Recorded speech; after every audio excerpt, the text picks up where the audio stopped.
दोस्तों, स्वागत है आपका कॉन्सेप्ट स्कूल यूट्यूब चैनल में। हम लोग एनसीईआरटी सीरीज़ में आगे बढ़ रहे हैं और ये हमारा एडुटेरिया वाला जो एनसीईआरटी है उसी को हम लोग देख रहे हैं और जिसमें ये होगा टेस्ट नंबर 7। ठीक है। इससे पहले हमने कुल मिलाकर 6 टेस्ट को डिस्कस कर लिया है। ठीक है। अगर आपने उन वीडियोज़ को नहीं देखा है तो ज़रूर देख लीजिएगा। ये टेस्ट नंबर 7 होगा। और अगर हम लोग ज्योग्राफी में देखें तो ये ज्योग्राफी का हो जाएगा टेस्ट नंबर 3। ठीक है। तो इसमें हम लोग आ चुके हैं। अब देखिए, टेस्ट फॉर्मेट में अगर देखें तो आपको एनसीईआरटी ज्योग्राफी का 80 क्वेश्चन देखने को मिलेगा, जो चैप्टर नंबर 5, 6, 7 ये क्लास 10 का और 11 का पार्ट 1 और 3 से ये क्वेश्चन रहेंगे। इसके अलावा जो 20 क्वेश्चन हमारा करंट अफेयर्स का रहेगा वो 12 फरवरी से 18 फरवरी 2024 के बीच का रहेगा। तो इसी को हम लोग यहाँ पर देखने वाले हैं। और ये सीरीज़ जो है देखिए हर एग्ज़ाम के लिए इम्पॉर्टेंट है। इसी वजह से अगर आपको वीडियो पसंद आता है तो वीडियो को आप करना है आपको लाइक और चैनल को कर लेना है सब्सक्राइब, क्योंकि ये सीरीज़ आपको लगातार मिलती रहे। और इसके साथ ही हम लोग और भी एनसीईआरटी के सीरीज़ के ऊपर डिस्कशन ये जो है वो कंटिन्यू चलता रहेगा। और ये हर एग्ज़ाम के लिए इम्पॉर्टेंट है, चाहे वो 70th बीपीएससी हो या फिर बीपीएससी का टीआरई एग्ज़ाम हो या कोई भी एग्ज़ाम आप दे रहे होंगे। तो चलिए देखिए, पहला स्टेटमेंट हमारे पास है कि निम्न कथनों पर विचार करके इसमें बताना है कि असत्य कथन कौन सा है। तो सबसे पहले हमको ये देखने का बहुत ज़्यादा ज़रूरत होता है कि क्वेश्चन आपसे सत्य पूछा जा रहा है या असत्य। कई बार हम इसमें गलत कर देते हैं, तो ध्यान रखिएगा। असत्य पूछा जा रहा है तो पहला है हेमाटाइट सर्वोत्तम प्रकार का लवयस्क है। तो आप जानते होंगे कि हमारे यहाँ पर या ओवरऑल अगर देखा जाए तो हेमाटाइट सर्वोत्तम किस्म का जो है वो लवयस्क नहीं है। वो कौन सा है? तो मैग्नेटाइट। ठीक है। तो मैग्नेटाइट जो है ये है सर्वोत्तम किस्म का लवयस्क। अगला है कि मैंगनीज का उपयोग कीटनाशक दवाएं और पेंट बनाने में होता है। तो ये बात बिल्कुल सही है कि मैंगनीज का जो यूज है इससे आप पेंट भी बनाते हैं और कीटनाशक दवाएं भी बनाते हैं। इसके अलावा ब्लीचिंग पाउडर वगैरह में भी इसका यूज उसको बनाने में होता है। ठीक है। तो इसमें बहुत ज़्यादा अंदर नहीं जाएंगे हम लोग। और एक चीज़ तो जानते ही होंगे कि लौह अयस्क जो है आधारभूत खनिज है और इसको हम लोग क्या कहते हैं? औद्योगिक विकास की रीढ़ कह देते हैं कई बार। ठीक है। औद्योगिक विकास की रीढ़ कह देते हैं, क्योंकि इसके बिना कोई भी उद्योग नहीं चल पाता है। वहाँ पर लौह अयस्क जो है काफ़ी इंपॉर्टेंट है। मैग्नेटाइट के बाद देखिए, मैग्नेटाइट बढ़िया इसलिए होता है क्योंकि इसमें अगर लोहे की मात्रा देखें तो 70% जो है इसमें लोहा आपको मिलेगा और इसके बाद आपको हेमाटाइट देखने को मिलता है। ठीक है। तो इस चीज़ को ध्यान रखिएगा। फिर इसमें मतलब जैसे जैसे ये नीचे जाते जाएगा वैसे वैसे इसमें आयरन की मात्रा कम होती जाएगी। तो हेमाटाइट में अगर देखें तो इसमें 50 से लगभग 60% ही आपको जो लोहा है वो देखने को मिलता है। तो इसलिए सबसे बेहतर कौन है? मैग्नेटाइट।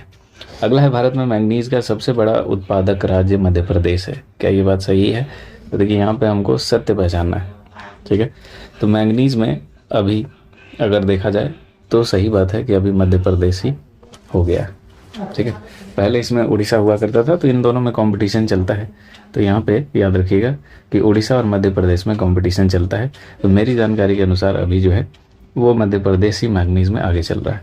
अगला है कि बल्लारी, चित्रदुर्ग, चिकमंगलुरु, तुमकुरू पेटी मैंगनीज की बृहद पेटी है। तो ये यहाँ पे गलत हो जाता है, क्योंकि ये जो पेटी आप देख रहे हैं ये मैंगनीज की ना होकर किसकी है? लोहे की पेटी है। ठीक है। बल्लारी, चित्रदुर्ग से लेकर चिकमंगलुरु, तुमकुरू तक। इसके अलावा प्रतिशत के आधार पर उड़ीसा मैंगनीज उत्पादन राज्यों में प्रथम स्थान पर है। तो ये बात यहाँ पर क्या होती है? गलत नज़र आती है। प्रतिशत के हिसाब से भी एमपी ही एक नंबर पर है, यानी एमपी के पास 33% मैंगनीज उत्पादन एमपी करता है, जबकि उड़ीसा जो है वो 16% ही करता है। ठीक है। तो यहाँ पे इस बात को ध्यान रखिएगा कि सबसे बड़ा उत्पादक राज्य कौन है? मध्य प्रदेश है। परसेंटेज के हिसाब से भी मध्य प्रदेश है। इसके अलावा बल्लारी, चित्रदुर्ग और चिकमंगलुरु, तुमकुरू पेटी लोहे के लिए। अगला है, मध्य प्रदेश की बालाघाट खदानें देश का लगभग 52% तांबा उत्पन्न करती हैं। जो इसमें हम लोगों को सत्य कथन की पहचान करनी है। तो पहला स्टेटमेंट क्या सही है? तो ये बिल्कुल सही है कि जो बालाघाट खदानें हैं यहाँ से आपको मिलेगा 52% लगभग तांबा। और अगला है कि एंथ्रेसाइट सर्वोत्तम गुण वाला मुलायम कोयला होता है। तो क्या ये स्टेटमेंट सही है? तो आप जानते होंगे कि जो एंथ्रासाइट है ये जो है सर्वोत्तम गुण वाला मुलायम कोयला, मतलब सर्वोत्तम गुण वाला तो कोयला है, लेकिन इसको मुलायम कोयला हम नहीं कह सकते। ये क्या है? कठोर कोयला है। ठीक है। ध्यान रखिएगा। मुलायम कौन सा कोयला है? तो मुलायम आपसे पूछा जाएगा तो वो हो जाएगा बिटुमिनस। ठीक है। तो बिटुमिनस जो कोयला है वो मुलायम हो जाएगा, जबकि एंथ्रेसाइट कैसा है? तो ये कठोर है, क्योंकि बहुत ज़्यादा गहराई में ये मिलता है। ठीक है।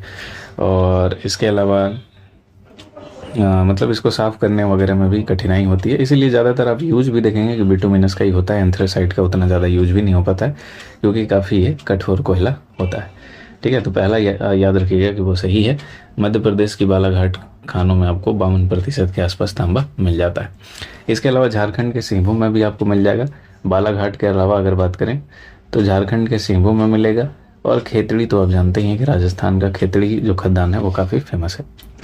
आगे चलते हैं। अगला है हिमाचल प्रदेश की जो पूगा घाटी है, ये भूतापीय ऊर्जा के लिए जानी जाती है। क्या ये सही है?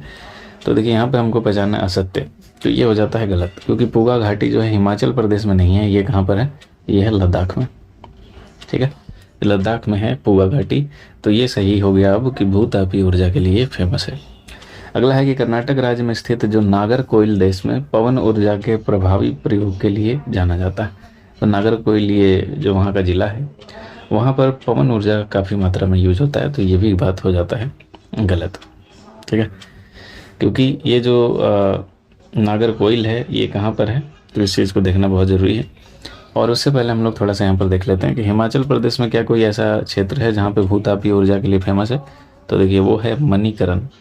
ठीक है, तो हिमाचल प्रदेश में जो एरिया है वो है मणिकरण, जबकि पूगा घाटी आपको मिलता है लद्दाख में।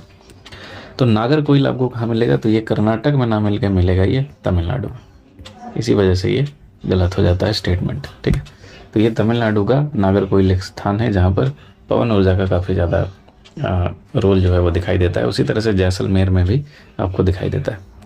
अगला है भारत के चीनी उत्पादन में विश्व में प्रथम स्थान है, लेकिन गुड़ व खांडसारी के उत्पादन में इसका द्वितीय स्थान है। इसमें हमको पहचानना है सत्य। तो देखिए पहला हो जाता है गलत। ठीक है, दूसरा कि लौह उद्योग के लिए लौह अयस्क, कोकिंग कोल तथा चूना पत्थर का अनुपात 1:2:4 के अनुपात में होना चाहिए। तो यहाँ पर ये भी स्टेटमेंट गलत हो जाता है, यानी ना तो 1 ना ही 2। तो सवाल है कि इसमें सही क्या है? तो देखिए ये जो अनुपात आपसे पूछा जा रहा है, ये अनुपात उल्टा दिया हुआ है। यानी यहाँ पर लौह अयस्क का जो अनुपात होगा वो 4, फिर आप कोकिंग कोल 2 और फिर चूना पत्थर 1, यानी सबसे कम मात्रा में आपको चाहिए जो उसको उसके सीरीज में आपको सजा देना है। तो लौह अयस्क सबसे मतलब पहला जो है 4:2:1 आएगा। तो लौह अयस्क अनुपात कोकिंग कोयला, फिर अनुपात दीजिए चूना पत्थर के साथ। ठीक है, 4:1 हो जाएगा। और भारत में अगर चीनी की बात करते हैं तो देखिए चीनी में भारत का आप जानते होंगे कि दूसरा स्थान है, सेकंड नंबर पे ही आता है। ठीक है, लेकिन गुड़ व खांडसारी में ये पहले स्थान पर है, यानी यहाँ पर ये स्टेटमेंट उल्टा दिया हुआ है। ठीक है, तो इस चीज़ को ध्यान रखिएगा कि यहाँ पर चीनी उद्योग में सेकंड और गुड़ में फर्स्ट। अगला है क्रायोलाइट, जो है एक पिघली धातु है जो एल्युमिनियम उद्योग में इलेक्ट्रोलाइट का काम करती है। तो क्या ये इसमें हम लोगों को असत्य की पहचान करनी है। तो क्या पहला सही है? तो पहला स्टेटमेंट हो जाता है सही कि क्रायोलाइट जो है ये एक पिघली हुई सच में धातु है और जो एल्युमिनियम उद्योग में इलेक्ट्रोलाइट के रूप में काम आती है। जबकि दूसरा आगे भारत के उर्वरक उद्योग में पोटास का पूर्णतः आयात किया जाता है। क्या ये सही है? तो ये भी स्टेटमेंट सही है कि हम लोग जो डीएपी का यूज करते हैं, जिसमें हमारा डाई अमोनियम फास्फेट का जो हम लोग यूज करते हैं, तो ये जो पोटास होता है, ठीक है, मतलब खाद्यों में उर्वरकों में डीएपी का हम लोग यूज़ करते हैं। इसके अलावा पोटास का भी यूज भारी मात्रा में होता है। तो पोटास जो हमारा है वो मुख्यतः आयातित ही होता है, या तो हम लोग ज़्यादातर रसिया से आयात करते हैं या फिर चाइना वाइना से आयात करते हैं। तो पोटास सही में आयातित है। अगला है कि राज्य राजमार्ग के व्यवस्था तथा निर्माण का दायित्व तो राष्ट्रीय राजमार्ग प्राधिकरण यानी NHAI का होता है, पहला है, और इसमें हम लोग को पहचानना है गलत। और दूसरा है कि जिला मार्ग की व्यवस्था का दायित्व तो राज्य के सार्वजनिक निर्माण विभाग का होता है। ठीक है, तो इस चीज़ को रखना है ध्यान। तो यहाँ पे दोनों ही स्टेटमेंट हो जाता है गलत, क्योंकि राज्य राजमार्ग का निर्माण NHAI नहीं करता है। कौन करता है इसका निर्माण? तो इसका निर्माण करता है PWD, यानी वहाँ का जो सार्वजनिक निर्माण विभाग होता है राज्यों का, वो करता है। और आप जानते होंगे कि NHAI का नाम में ही नेशनल हाईवे लगा है, राष्ट्रीय राजमार्ग लगा है, तो वो राष्ट्रीय राजमार्ग का ही निर्माण करता है। ठीक है, जबकि जिला मार्ग जो है ना, ये इन सड़कों की व्यवस्था का उत्तरदायित्व तो जिला परिषद को जाता है। ठीक है, तो ये सार्वजनिक निर्माण विभाग को ना जाके कौन बनाता है इसको? तो ये बनाता है जिला परिषद। जिला परिषद के दायित्व के अंतर्गत ये आता है, तो इस चीज़ को ध्यान रखिएगा। अगला है उत्तर दक्षिण गलियारा श्रीनगर को कन्याकुमारी से जोड़ता है। ठीक है, उत्तर दक्षिण गलियारा, यहाँ पे है श्रीनगर, यहाँ पे है कन्याकुमारी। और यहाँ पे हम लोग को सत्य कथन पहचाना है। दूसरा है कि पूर्व पश्चिम गलियारा सिलचर को अहमदाबाद से जोड़ता है, तो ये यहाँ पे गलत हो जाता है। देखिए पूरब में तो सिलचर है, ये सही बात है, लेकिन यहाँ पर अहमदाबाद ना होकर क्या है, पोरबंदर है। ठीक है, पोरबंदर, तो ये दूसरा हो जाता है गलत, पहला है सही। अगला है कि सीमा सड़क संगठन 1962 में बनाया गया था, तो ये हो जाता है गलत, क्योंकि ये बनाया गया था कब, 1960 में। बीआरओ कब बनाया गया, 1960 में, याद रखिएगा। और इसका मुख्यालय अगर आप चाहें तो कमेंट सेक्शन में बता सकते हैं। अगला है निम्न कथनों पर विचार करना है कि कोची पतन लैगून के मुहाने पर स्थित एक कृत्रिम पोताश्रय है और तूतीकोरिन पतन एक प्राकृतिक पोताश्रय है। दोनों में से सही कौन सा है? तो 9 नंबर में देखिए तूतीकोरिन पतन जो है ये प्राकृतिक है, नेचुरल है, ये बात बिल्कुल सही है।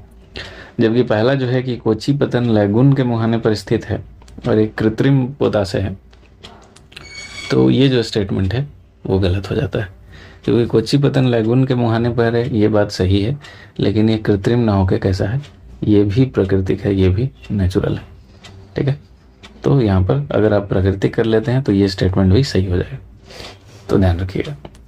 अगला है दामोदर नदी घाटी में टर्शियरी युग के कोयले के निक्षेप पाए जाते हैं। ठीक है, सत्य कथन की पहचान करनी है। और गोंडवाना कोयला क्षेत्र उत्तर पूर्वी राज्यों में पाया जाता है। तो आपको याद होगा, अगर आपने पढ़ा होगा, कि दामोदर नदी घाटी में जो कोयला होता है वो गोंडवाना कोयला ही होता है, यानी ये गोंडवाना क्षेत्र में ही आता है। तो जो हम लोग कोयला का यूज करते हैं वो गोंडवाना क्रम का ही कोयला है, जो कि सबसे पुराना है। ठीक है, टर्सरी क्रम का जो कोयले होते हैं वो मतलब नए कोयले होते हैं, तो यहाँ पे सबसे पुराने कोयले मिलते हैं दामोदर नदी घाटी में, तो इस वजह से पहला हो जाता है गलत। ठीक है, दूसरा है कि गोंडवाना कोयला क्षेत्र उत्तर पूर्वी राज्यों में पाए जाते हैं। तो देखिए उत्तर पूर्वी राज्यों में आपको टर्सरी मिलेगा, ना कि गोंडवाना मिलेगा, तो इसलिए गलत हो जाता है। तो ये उल्टा दिया हुआ है, तो इसको आप इस तरह से कर लीजिए। ये टर्सरी क्रम की जो कोयले हैं वो उत्तर पूर्वी राज्यों में आपको मिलेगा, जबकि दामोदर नदी में आपको गोंडवाना। देखिए ऐसे भी आप समझ सकते हैं कि जो पुरानी पठार रीजन है, पुराना वाला जो पठारी रीजन है, वहाँ पर आपको गोंडवाना क्रम का चट्टान मिलेगा, सॉरी गोंडवाना क्रम के कोयले मिलेंगे। और जो नए हैं, जैसे हिमालयी क्षेत्र में जो लैंड है, जो भूमि है, उसका निर्माण अभी हुआ है, मतलब कुछ ही साल पहले हुआ है, तो उस तरह के जो मैदान होते हैं या उस तरह के जो क्षेत्र होते हैं वो टर्सरी के अंतर्गत आते हैं। ठीक है, तो इस चीज़ को याद रखिएगा। भारत में किस क्षेत्र में लिग्नाइट कोयले का प्रमुख भंडार है? तो आप जानते होंगे कि लिग्नाइट कहाँ पर मिलता है। तो सबसे ज़्यादा मात्रा में जो आपको लिग्नाइट मिलेगा वो मिलेगा नेवली में। नेवली कहाँ पर है? तो ये तमिलनाडु में है और बहुत ही ज़्यादा फेमस है इसके लिए, तो लिग्नाइट याद रखिएगा। और बाकी हमने लोहे कोयले के बारे में ऊपर भी बात की है, तो इसमें ज़्यादा डिटेल नहीं जाएंगे। तापीय संयंत्रों को यहाँ पर करना है मिलान, और इसमें बताना है कि कौन सा सही मिलान है। ठीक है, तो इसमें पहला दिया हुआ ध्रुवरन, क्या ये महाराष्ट्र में है? तो ये गलत हो जाता है। ये कहाँ पर है ध्रुवरन? तो ये है गुजरात में।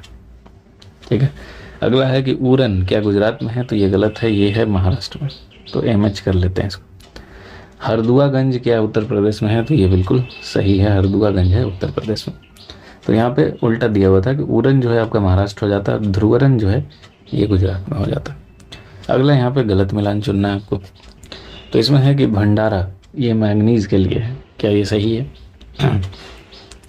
तो भंडारा जो है ये मैंगनीज के लिए है, ये बात बिल्कुल सही है। ठीक है, अगला है बेवर। बेवर अवरक के लिए फेमस है, इस वजह से दूसरा नंबर गलत हो जाता है। बॉक्साइट के लिए नहीं, अवरक के लिए। नेल्लोर जो है ये भी अवरक के लिए, तो ये सही है। बेवर को भी अवरक में मिलाइए, ये बॉक्साइट के लिए नहीं है। जबकि कटनी जो है ये बॉक्साइट के लिए, ये मैंगनीज के लिए नहीं। तो कटनी किसके लिए फेमस है? बॉक्साइट के लिए फेमस है। तो याद रखना कि भंडारा मैंगनीज के लिए सही है, बेवर अवरक, नेल्लोर अवरक, और कटनी कहाँ पर है? कटनी किसके लिए फेमस है? तो ये है बॉक्साइट के लिए। ये क्षेत्र कहाँ कहाँ पर है आप चाहें तो कमेंट सेक्शन में बता सकते हैं। ठीक है, बहुत सारे क्षेत्र के बारे में आप जानते भी होंगे कि ये कहाँ पर है। जिसके बारे में नहीं जानते हैं उसको गूगल से ज़रूर चेक कीजिएगा, इससे आपको ज़्यादा लंबे समय तक याद रहेगा। अभी मैं बताऊँगा तो फिर आप भूल जाइए। अब चलते हैं आगे। अगला हमारे पास 14 नंबर क्वेश्चन की प्रादेशिक भूगोल का विकास अलेक्जेंडर वॉन हम्बोल्ट द्वारा किया गया था। ठीक है, और नेक्स्ट है कि सामान्य भूगोल का विकास कार्ल रीटर द्वारा किया गया था, और इसमें सही कथन पहचानना है। तो देखिए दोनों ही कथन गलत है, क्योंकि जो प्रादेशिक भूगोल का जो विकास है ये अलेक्जेंडर वॉन हम्बोल्ट द्वारा नहीं किया गया था। प्रादेशिक भूगोल का जो जनक माना जाता है वो माने जाते हैं रीटर, यानी यहाँ पर उल्टा दिया हुआ है। और जो सामान्य भूगोल है उसको हम लोग जोड़ते हैं किसके साथ, तो अलेक्जेंडर वॉन हम्बोल्ट के साथ।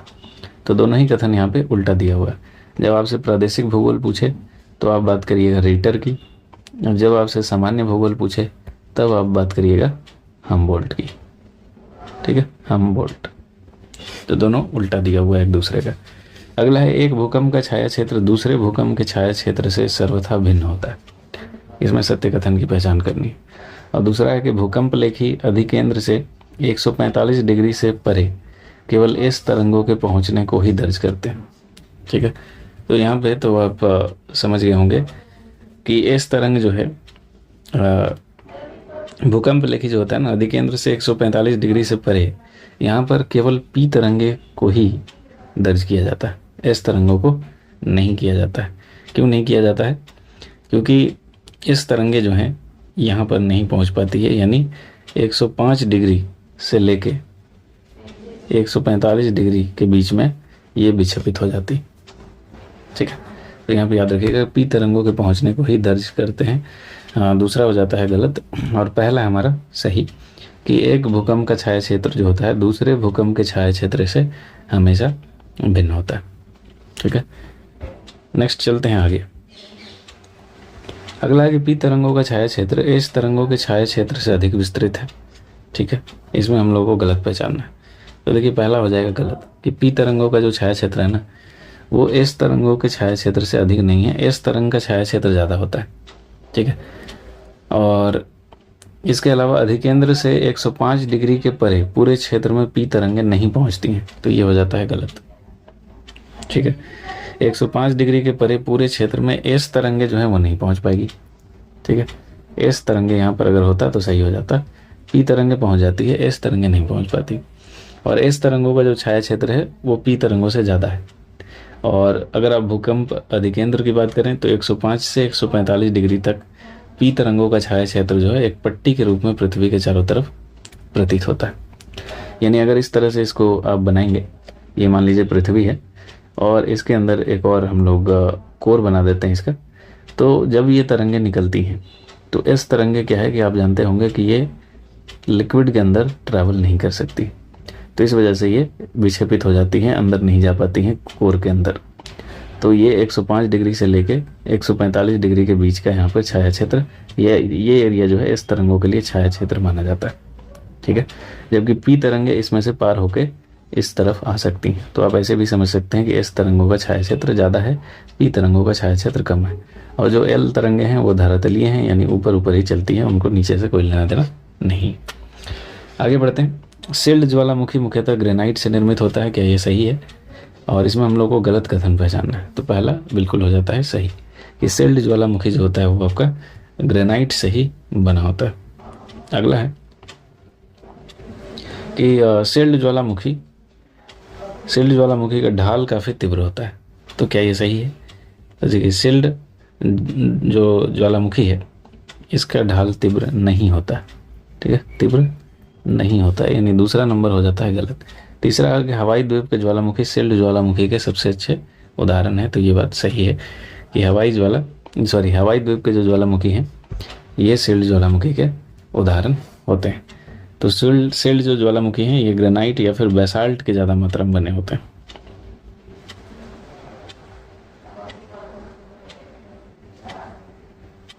ठीक है, तो याद रखिएगा। तो यहाँ पे केवल हो जाएगा 2 नंबर जो है वो असत्य है, यानी पहला भी सही है और दूसरा भी, यानी पहला और तीसरा सही है, दूसरा गलत है। अगला है कि निम्न विशेषताएं किस स्थलाकृति का उदाहरण है? तो इसमें पहला है कि ये पृथ्वी पर पाए जाने वाले सबसे अधिक विस्फोटक ज्वालामुखी हैं। ज्वालामुखियों में विस्फोट के दौरान विध्वंसक गर्त का निर्माण होता है और इन्हें लावा प्रदान करने वाले मैग्मा के भंडार इनके पास ही स्थित होते हैं। तो ये बात हो रही है किसकी? तो ज्वालामुखी कुंडों की। ठीक है, तो पृथ्वी पर पाए जाने वाले सबसे अधिक विस्फोटक ज्वालामुखी यही है, ज्वालामुखी कुंड। ये इसको बोलते क्या है? तो इसको बोलते हैं कॉल्डेरा। ठीक है, कॉल्डेरा की बात हो रही है। ये सबसे अधिक विस्फोटक हैं। ज्वालामुखियों में विस्फोट के दौरान विध्वंसक गर्त का निर्माण हो जाता है और इन्हें लावा प्रदान करने वाले जो मैग्मा के भंडार हैं वो इनके पास ही अवस्थित होते हैं। ठीक है, तो इस चीज़ को याद रखिएगा। आगे बढ़ते हैं कि ज्वालामुखी अंतर्भेदी आकृतियों के संबंध में आपको बताना है और इसमें आपको कौन सा युग में सुमेलित है ये पहचानना है। तो पहला देखिए, इसमें अगर देखें तो लावा का क्षैतिज दिशा में तस्तरी के रूप में जमाव को कहा जा रहा है फैकोलिथ, ठीक है। जबकि तस्तरी के रूप में जो जमाव होता है उसको हम लोग कहते हैं क्या, तो लेपोलिथ कहते हैं, ठीक है। लेपोलिथ जो प्लेट की तरह होता है इस तरह से। और अंतर्वेदी अग्नि चट्टानों का क्षैतिज तल में एक चादर के रूप में ठंडा होना क्या सील कहलाता है। तो अगर चादर के रूप में ठंडा हो रहा है तो उसको हम लोग सील नहीं कहते हैं, ठीक है। उसको क्या कहते हैं फिर, तो यहाँ पर इस चीज़ को ध्यान रखना है। और अगला है कि लावा का दरारों में धरातल के लगभग समकोण अवस्था में ठंडा होकर दीवार की भांति संरचना जो है वो, ये दोनों ही सही है। मतलब अगर समकोण यानी 90 डिग्री पर ये जमा हो जाए, ठीक है। मान लीजिए कि इस तरह से डाइक जो होता है वो ज़्यादातर इस तरह खड़ा होता है, ठीक है। कहीं पे जमा हुआ, जैसे महाराष्ट्र में आपको मिल जाएगा दक्कन ट्रैप जो है, यानी दक्कन के पठार में कई जगहों पर आपको इसको देखने को मिल जाता है। और वही जब आप सील की बात करें तो अंतर्वेदी अग्नि चट्टानों का क्षैतिज तल में एक चादर के रूप में, यानी जो बीच में इस तरह से चादर के रूप में, पतला परत के रूप में ये जो जमाव है इसी को सील कहेंगे। और डाइक जो होता है इस तरह से खड़ा हुआ मिलेगा आपको समकोण यानी 90 डिग्री पर इस तरह से ये जमा हुआ मिलेगा। मतलब ये पठार है तो इसके बीच में स्पेस है तो ऐसे जमा हुआ आपको दिखाई देगा। अगला है कि टिलाइट बेसाल्ट चट्टानें हैं जो हिमानी निक्षेप से निर्मित होती हैं। क्या ये सही है? सत्य कथन की पहचान करनी है तो पहला गलत हो जाता है। टिलाइट जो है ये अवसादी चट्टानें, ठीक है। अवसादी चट्टानें हैं जो हिमानी निक्षेप से निर्मित होती हैं, न कि बेसाल्ट। और अगला है कि हिमानी निर्मित टिलाइट चट्टानें पुरातन जलवायु और महाद्वीपों के विस्थापन के प्रमाण प्रस्तुत करते हैं। तो ये बात बिल्कुल सही है, ठीक है। और भारत में आपको गोंडवाना श्रेणी में काफ़ी ज़्यादा टिलाइट चट्टानें मिलेंगी, ठीक है। गोंडवाना श्रेणी में बहुत ज़्यादा टिलाइट चट्टानें मिलती हैं, जिससे पता लगता है कि जहाँ जहाँ पे गोंडवाना क्रम की चट्टानें हैं वहाँ पर कभी हिमानी युग हुआ करता था, ठीक है। तो हिमानी युग का कहीं ना कहीं ये संकेत देती है। अगला है निम्न में से किसने सर्वप्रथम यूरोप, अफ्रीका और अमेरिका के एक साथ जुड़े होने की संभावना व्यक्त की थी। तो ये कौन थे? तो इनका नाम है अब्राहम आर्टेलियस। अब्राहम आर्टेलियस ने कहा था कि यूरोप और अफ्रीका और अमेरिका जो है वो एक समय में जुड़ा हुआ था। इस चीज़ को वो बताते हैं, कब बताते हैं? तो काफ़ी पहले बताते हैं, 1596 में ये बात कहते हैं, 1596 में। अगला वितलीय मैदान के संबंध में आपको बात करना है कि सही कथन कौन सा है। तो वितलीय मैदान देखिए, विस्तृत मैदान महाद्वीप तटों व मध्य महासागरीय कटकों के बीच पाए जाते हैं। तो वितलीय से नाम से ही लग रहा है कि यहाँ पर बात हो रहा है तल के अंदर, ठीक है। तो ये जो है बिल्कुल पहला स्टेटमेंट सही है। ये विस्तृत मैदान महाद्वीपीय तटों और मध्य महासागरीय कटकों के बीच पाया जाता है और यह वह क्षेत्र है जहाँ महाद्वीपों से बहाकर लाए गए अवसाद इनके तटों के पास निक्षेपित होते हैं। तो ये बात गलत है, क्योंकि महाद्वीपों से बहाकर लाए गए जो अवसाद हैं ना, इनके तटों से दूर निक्षेपित होते हैं, पास नहीं, दूर, ठीक है। तो इस चीज़ को याद रखिएगा कि कहाँ पर ये फैला हुआ है। वितलीय मैदान कहेंगे किसको? जैसे मान लीजिए कि ये महाद्वीप है और ये यहाँ से समंदर शुरू हो जाता है, तो यहाँ से ये आप जानते होंगे कि समंदर जो है इस तरह से है, मतलब ऊपर में आपको ऊंचाई मिलेगा, जैसे जैसे आप नीचे जाते जाएंगे तो गहराई आपको दिखते जाएगा, फिर उसके बाद ये फ्लैट हो जाता है। यानी ये जो मैदान है इसकी बात की जा रही है, यहाँ पे ये मैदान होता है। जबकि अगर नदियाँ जो है वो पानी लाके यहीं पर जमा करती है, ठीक है, और धीरे धीरे ये नीचे की तरफ जाता है, तो कहीं ना कहीं ये दूर ही तो जमाव कर रही है, मैदान तो यहाँ पर है। तो इस चीज़ को ऐसे आप समझ सकते हैं। अगला है एक विवर्तनिक प्लेट केवल महाद्वीपीय स्थल मंडलों से मिलकर बना होता है, ठीक है। और इसमें हम लोगों को गलत पहचानना है। विवर्तनिक प्लेट कहा जा रहा है कि केवल महाद्वीपीय स्थल मंडलों से मिलकर बना होता है। तो क्या ये सही है? तो ये गलत है, क्योंकि महाद्वीपीय के अलावा महासागरीय स्थल मंडल भी मिलकर बनता है। तो महाद्वीपीय प्लस महासागर भी आप कह सकते हैं। दूसरा है कि स्थल मंडल में केवल परपट्टी को ही शामिल किया जाता है। क्या ये बात सही है? तो दूसरा नंबर भी हो जाता है गलत, क्योंकि स्थल मंडल में परपट्टी और ऊपरी जो मेंटल होता है वो भी शामिल होता है। तो परपट्टी प्लस ऊपर वाला जो मेंटल है उसको भी हम लोग इसमें लेते हैं। अगला है यूरेशियन प्लेट को महाद्वीपीय प्लेट कहा जाता है। तो ये तो बिल्कुल सही है कि यूरेशियन प्लेट जो है हमारा महाद्वीपीय प्लेट ही है, तो इसको ध्यान रखिएगा। चलते हैं आगे। अगला है नजका प्लेट। तो देखिए ये अलग अलग प्लेटें हैं, इनको थोड़ा सा मैप के जरिए अगर आप याद करेंगे तो आपको ज़्यादा याद रहेगा। और इसको अब टेलीग्राम जो चैनल है हमारा, उसमें हम क्या करेंगे कि मैप जो है इसका वो डाल देंगे, वहाँ से आप देख लीजिएगा। ऐसे हम यहाँ पर इन तीनों के बारे में बात कर लेते हैं। तो देखिए, नज़का प्लेट जो है उत्तरी अमेरिका और प्रशांत महासागरीय प्लेट के बीच में स्थित है। तो इसमें पूछा जा रहा है कि सही मिलान कौन सा है, सही मिलान कौन सा है। तो देखिए 2 और 3 जो है ये सही मिलान है। पहला हो जाता है गलत, क्यों? क्योंकि ये दक्षिण अमेरिका ना कि उत्तर अमेरिका। तो नज़का प्लेट कहाँ है? दक्षिण अमेरिका और प्रशांत महासागर के प्लेट के बीच स्थित है। फिलीपीन प्लेट जो है यह एशिया महाद्वीप और प्रशांत महासागरीय प्लेट के बीच में। तो फिलीपींस का अगर लोकेशन देखेंगे तो उससे आपको क्लियर हो जाता है, ये सही है। और कैरोलिन प्लेट जो है यह फिलीपीन व इंडियन प्लेट के बीच में स्थित है। तो ये भी आपको सही मिलेगा, क्योंकि ये न्यू गिनी जो है हमारा, पपुआ न्यू गिनी, उसी के जस्ट उत्तर में है कैरोलिन प्लेट। तो ये कहीं ना कहीं फिलीपीन यानी फिलीपींस के नीचे और न्यू गिनी के उत्तर में। तो फिलीपीन और इंडियन प्लेट के बीच में हो जाता है। आगे चलते हैं। एक इसी तरह से देखिए फ्यूजी प्लेट है। तो फ्यूजी प्लेट कहाँ मिलेगा? तो इस तरह से अगर ऑस्ट्रेलिया बने तो ऑस्ट्रेलिया के उत्तर में, सॉरी उत्तर पूर्व में, मतलब इस डायरेक्शन में आपको फ्यूजी प्लेट मिल जाएगा। फ्यूजी या फूजी, आप कुछ भी इसको कह सकते हैं। आगे चल रहे हैं। अपसारी सीमा पर नई प्रॉपर्टी का निर्माण होता है। अपसारी सीमा, और यहाँ पे हम लोगों को गलत कथन पहचानना है। और दूसरा है कि रूपांतर सीमा पर नई प्रॉपर्टी का निर्माण और नई प्रॉपर्टी का विनाश दोनों होता है। और अगला है कि मध्य अटलांटिक कटक अभिसारी सीमा का उदाहरण है। ठीक है, तो देखिए यहाँ पर एक चीज़ ध्यान रखना है कि जो रूपांतरित है, रूपांतरित जो सीमा है, यहाँ पर ना ही कोई प्रॉपर्टी का निर्माण होता है, ठीक है, ना कोई निर्माण होता है और ना ही कोई विनाश होता है। ठीक है, दोनों में से यहाँ पर कुछ भी नहीं होता है। यह रूपांतरित है, यानी एक मान लीजिए एक तरह से ये दूसरे तरफ में सिर्फ बदलता है, चेंज हो जाता है, ना ही बनता है ना विकास होता है। ठीक है, तो इस चीज़ को ध्यान रखिएगा। मतलब एक प्लेटें अगर दूसरे के साथ क्षैतिज दिशा में एक दूसरे पे चढ़ जाती हैं तो यही रूपांतरित है। मान लीजिए इस तरह प्लेट है, एक प्लेट है, ये दूसरी प्लेट है, तो यहाँ पे ये जो दोनों का जुड़ाव है बस यही है। यहाँ से ना ही कोई नई प्रॉपर्टी का निर्माण होता है ना कोई विनाश होता है। ठीक है, अगर हम लोग अपसारी सीमा की बात करें तो जब 2 प्लेटें एक दूसरे के विपरीत दिशा में अलग अलग हटती, ठीक है, यानी ये जो प्लेट है, मान लीजिए एक ये प्लेट है और एक ये प्लेट है, तो ये इधर जा रही है, ये इधर जा रही है, तो ये एक दूसरे के विपरीत दिशा में हट रही हैं। तो यहाँ पे क्या होता है कि इस जो एरिया में है खिंचाव उत्पन्न होता है और यहाँ से एक नई प्रॉपर्टी का निर्माण होता है। तो यही है अपसारी प्लेट। और जहाँ पर वो एक प्लेट एक दूसरे से दूर हटेंगी वहाँ पर प्रसारी स्थान बना जाता है, मतलब ये स्थान स्प्रेड कर जाएगा, फैल जाएगा और यहाँ पे नई प्रॉपर्टी जो है वो आपको दिखाई देगी। तो अपसारी सीमा का सबसे अच्छा उदाहरण आपको देखना है तो आप आ जाएंगे मध्य अटलांटिक कटक में। ठीक है, मध्य अटलांटिक कटक जो है ये अपसारी सीमा का बढ़िया उदाहरण माना जाता है। यहाँ से फिर आपको अमेरिकी प्लेटें और यूरेशियन अफ्रीकी प्लेटें जो है अलग हो रही हैं। जैसे आप देखेंगे तो यहाँ पे ये नॉर्थ अमेरिका है और इधर यूरोप है। तो यहाँ पे मध्य अटलांटिक जो कटक है तो ये उसी का विस्तार है कि इस तरह से ये दोनों प्लेटें एक दूसरे की तरफ गई तो यहाँ पर एक नई प्रॉपर्टी का निर्माण हुआ जो कि मध्य अटलांटिक रीज कहलाता है। इस चीज़ को ध्यान रखिएगा कि कौन सा कथन असत्य है। तो ये 1 नंबर बिल्कुल जो है वो सही है कि नई प्रॉपर्टी का निर्माण होता है।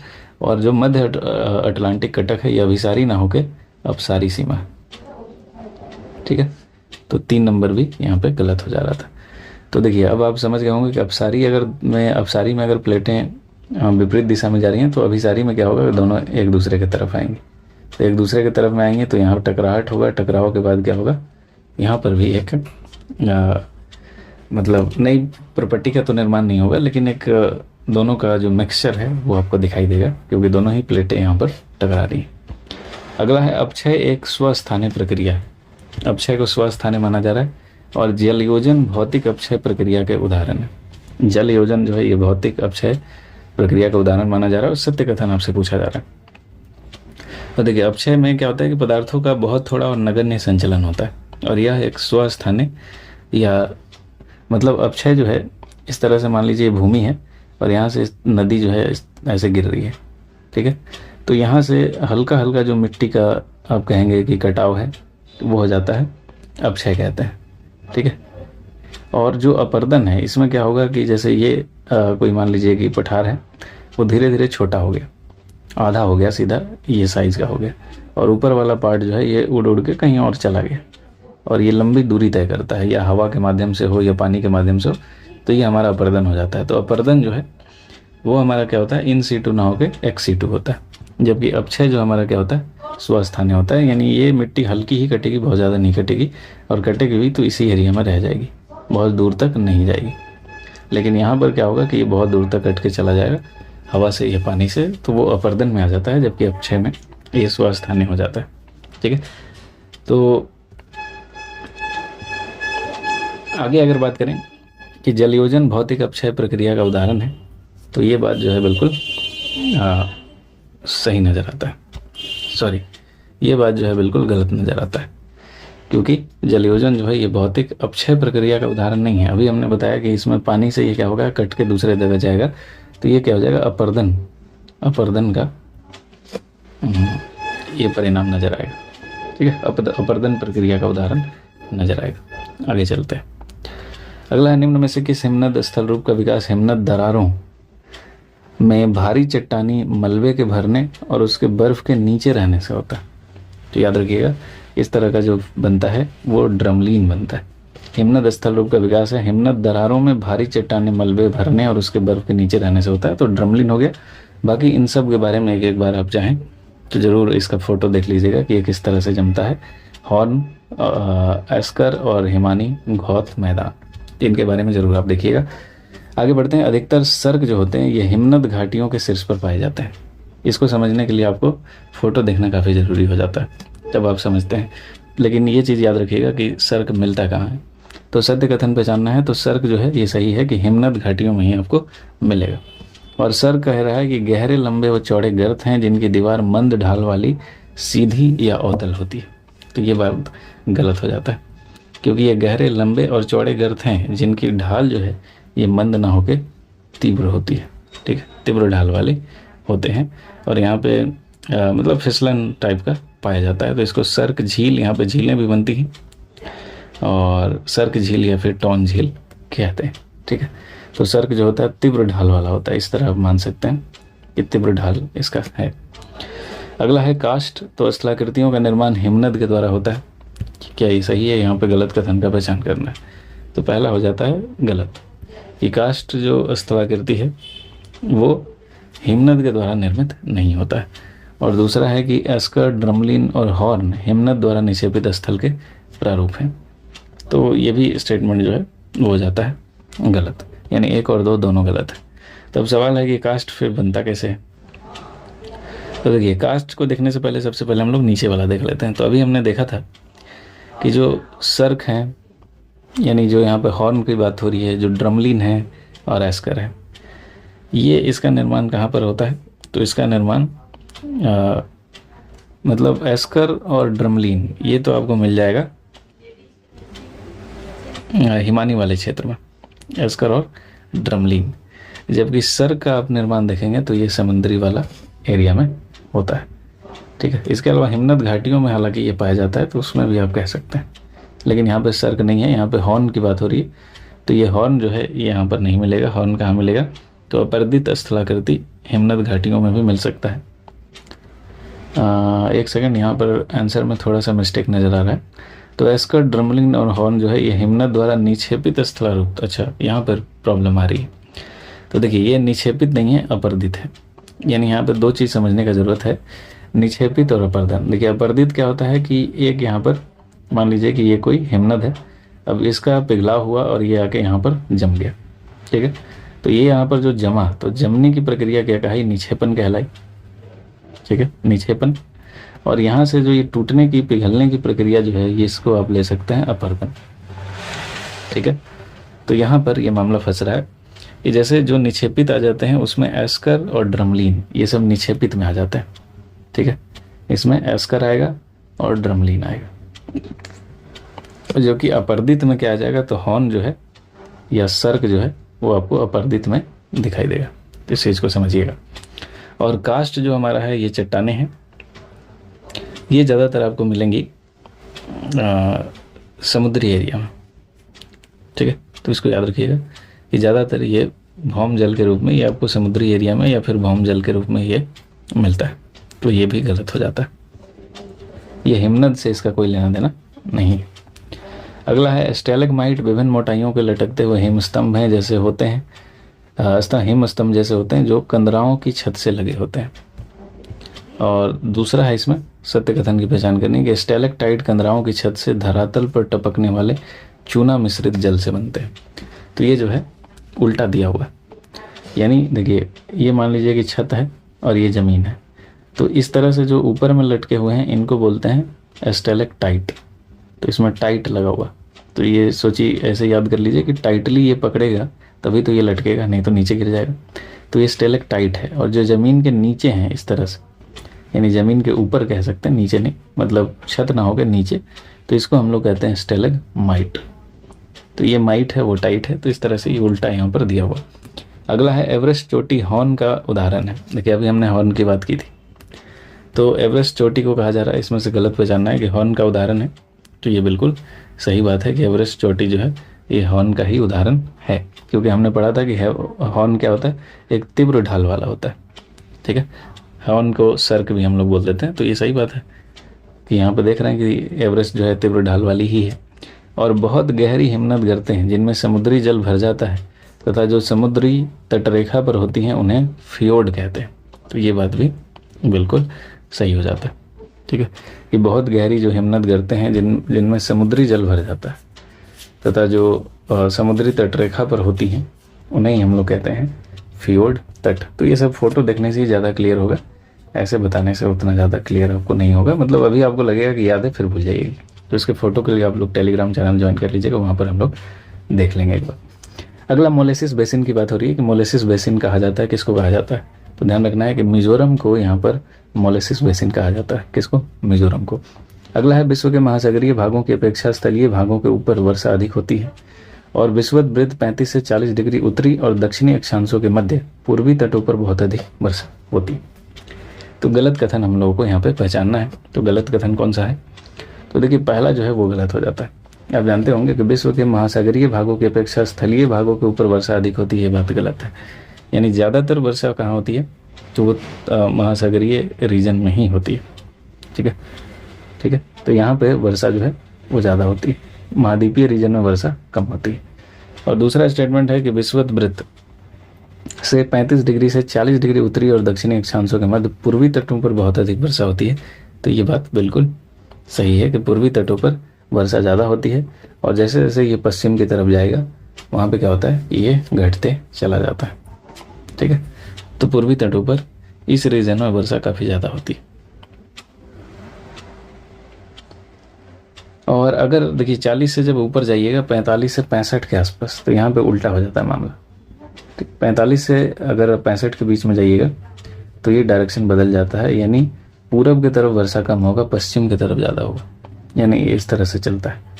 इधर मान लीजिए ये ईस्ट है, ये वेस्ट है, तो इधर वर्षा क्या हो गया, ज़्यादा हो गया, और इधर वर्षा क्या हो गया, कम हो गया। ये क्योंकि यहाँ पर पछुआ पौने चलती हैं और पछुआ पौनों के डायरेक्शन के हिसाब से ये बदल जाता है। ठीक है, तो ये सारा हवाओं के डायरेक्शन से ये चेंज होता है। तो इस चीज़ को आपको समझना होगा कि मानसून किस तरह से आता है, तो चीज़ें आपको समझ में यहाँ पर आएंगी। पूरा डिटेल में यहाँ पर हम लोग बात नहीं कर पाएंगे क्योंकि वीडियो हो जाएगा बहुत ज़्यादा लंबा। और ऐसे भी मानसून बहुत बड़ा चैप्टर है, उसको समझने के लिए काफ़ी टाइम आपको देना पड़ेगा। अगला है 34 नंबर की ओस के बनने के लिए ओसांक जमाव बिंदु के नीचे होना चाहिए। तो ओस के बनने के लिए क्या ओसांक जमाव बिंदु के नीचे होना चाहिए? सही कथन हम लोग को पहचानना है। तो ये बात जो हो जाता है वो गलत हो जाता है, क्योंकि जमाव बिंदु से ऊपर होना चाहिए। ठीक है, क्योंकि अगर ये जम गया तो फिर तो ये ओस बनेगा ही नहीं। ओस बनने के लिए क्या करना होगा, जमाव बिंदु से ऊपर होना चाहिए। अगला है ओस बनने के लिए सबसे उपयुक्त अवस्थाएं साफ आकाश, शांत हवा, उच्च सापेक्ष आर्द्रता और ठंडी एवं लंबी रातें होती हैं। तो ये बिल्कुल सही है। जानते हैं कि जब ओस ज़्यादातर ठंडी में बनती है, और ठंडी में देखिए आसमान साफ आपको नज़र आएगा, हवा भी शांत रहती है, आप जो सापेक्षिक आर्द्रता है उच्च रहती है, और ठंडी और लंबी रातें भी होती हैं। तो उस उसी समय में बनता है। ठीक है, बाकी ध्यान रखिएगा कि बनने के लिए ओसांक जो है वो जमाव बिंदु के ऊपर होना चाहिए, न कि नीचे। अगला है कपासी मेघ हमेशा सफ़ेद रंग के होते हैं। ठीक है, कपासी मेघ के बारे में कहा जा रहा है कि हमेशा सफ़ेद रंग के होते हैं और सत्य कथन की पहचान करनी। तो ये बात जो हो जाता है वो गलत हो जाता है। दूसरा है कि पक्षाव मेघों का निर्माण 8,000 से 12,000 मीटर की ऊंचाई पर होता है। तो ये जो है बिल्कुल बात सही है।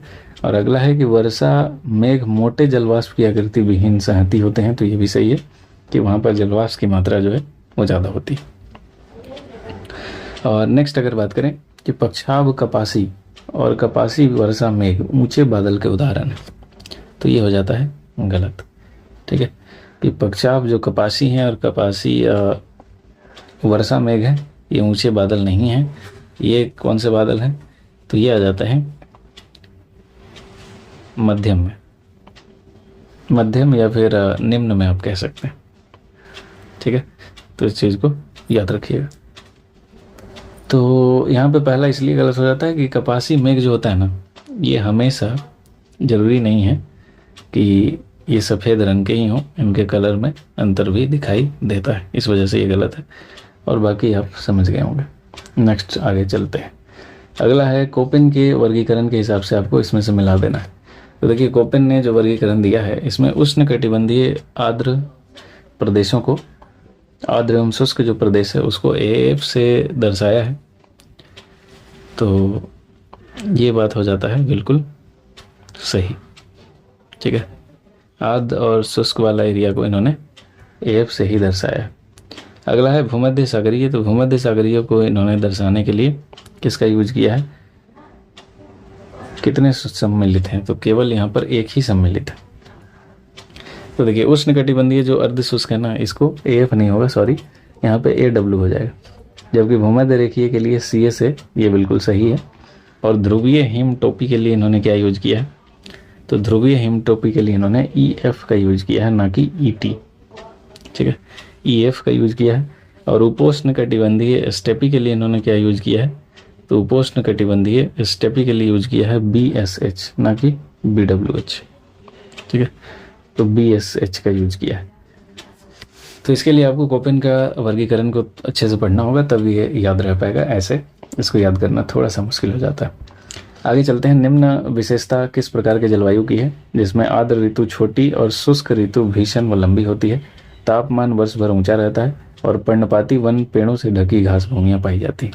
तो ये किस प्रकार की जलवायु की बात हो रही है? तो ये बात हो रही है आर्द्र और शुष्क जलवायु, जिसको हमने अभी ऊपर में डिनोट किया था AW से।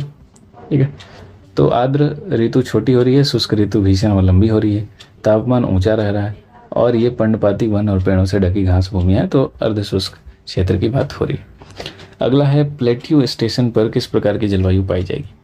तो देखिए प्लेट्यू जो स्टेशन पर अगर हम लोग जाते हैं तो वहाँ पर मिलेगा EF प्रकार की जलवायु।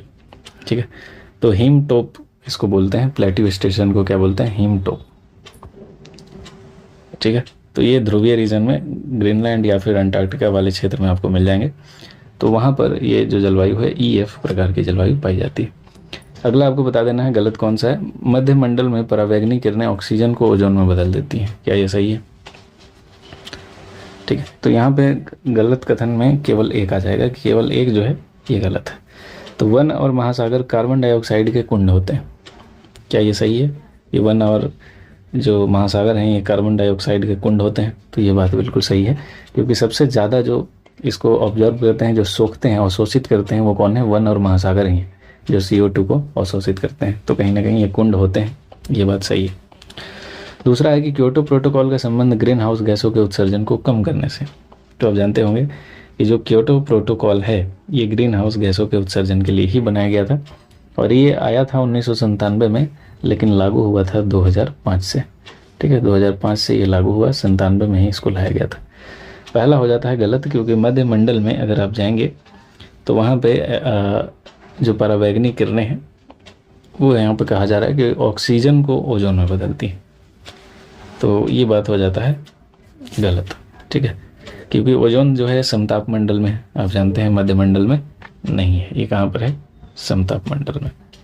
और यहाँ पर परावैंगनी किरणें ऑक्सीजन को ओजोन में बदलने का काम करती हैं, मध्य मंडल में ये नहीं।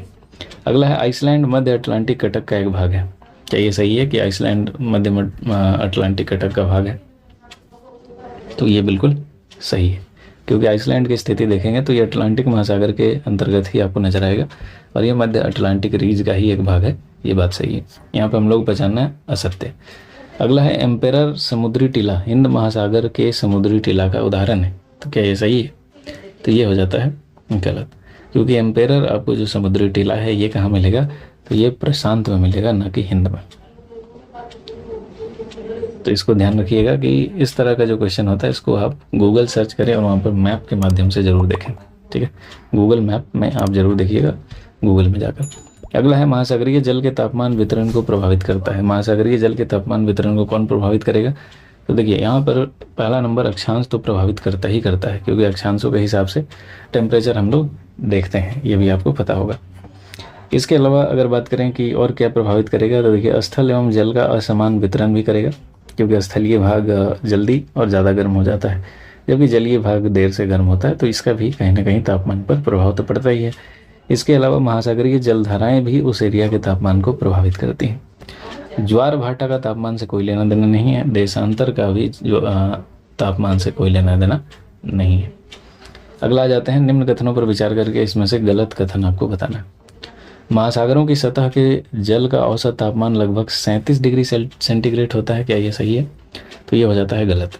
ये 37 ना होकर हो जाता है 27 डिग्री सेंटीग्रेड के आसपास। ठीक है, महासागर के सतही जल का जो औसत तापमान है। अगला, बढ़ते हुए अक्षांशों के साथ महासागर के जल का तापमान के घटने की दर सामान्यतः प्रति अक्षांश 0.5 डिग्री सेंटीग्रेड से होती है। ठीक है, तो यहाँ पे ये क्या हो जाता है कि तापमान घटने का जो दर है ये बढ़ते हुए अक्षांशों के साथ अगर महासागर के जल का देखेंगे तो ये 0.5 डिग्री सेंटीग्रेड होती है। ये बात सही हो जाता है, तो ये है सही। अगला है महासागरीय जल का उच्चतम तापमान विषुवत वृत्त पर दर्ज किया जाता है। तो महासागरीय जल का क्या उच्चतम तापमान विषुवत वृत्त पर दिखाई देता है? तो यहाँ पर ये हो जाता है गलत, क्योंकि उच्चतम तापमान जो है विषुवत वृत्त पर नज़र नहीं आएगा, उसके कुछ उत्तर में नज़र आएगा। मान लीजिए 0 डिग्री है, तो यहाँ पर आपको ये लगभग 0 से 30 के बीच में आप कहेंगे कि वहाँ पर आपको उच्चतम तापमान नज़र आएगा, क्योंकि यहाँ पर क्या होता है कि लगातार कंटिन्यू यहाँ पे बारिश होती रहती है, जिस वजह से यहाँ का टेम्परेचर उतना ज़्यादा नहीं होता है। जबकि कर्क रेखा और उसके आसपास के क्षेत्र में आप देखेंगे टेम्परेचर ज़्यादा हो जाता है। ठीक है, तो 1 और 3 यहाँ पे हो जाता है गलत, जबकि दूसरा है सही। अगला, अटलांटिक महासागर की औसत लवणता 36% के लगभग आसपास में है। ठीक है, और दूसरा इसमें है कि हिंद महासागर की औसत लवणता 30% के आसपास में है। सही कथन चुनना है। तो देखिए पहला तो सही है कि अटलांटिक का 36% के आसपास है। हिंद महासागर की अगर बात करें तो 30% ना होकर ये कितना है 35% के आसपास इसकी लवणता है। ठीक है, क्योंकि बहुत सारी नदियाँ इसमें मिलती हैं और नदियों के मिलने के कारण जब नदियाँ आके इसमें मिलती हैं तो लवणता क्या होता है, बढ़ता है। तो हिंद महासागर का 35% के आसपास है। अगला 44 नंबर क्वेश्चन में आ जाते हैं फटाफट। तो देखिए यह है कि इसमें से सही सुमेलित आपको करना है कि कौन सा सही है। तो पहला है कि संकटापन्न प्रजातियां, इसमें वे सभी प्रजातियां सम्मिलित हैं जिनके लुप्त होने का खतरा।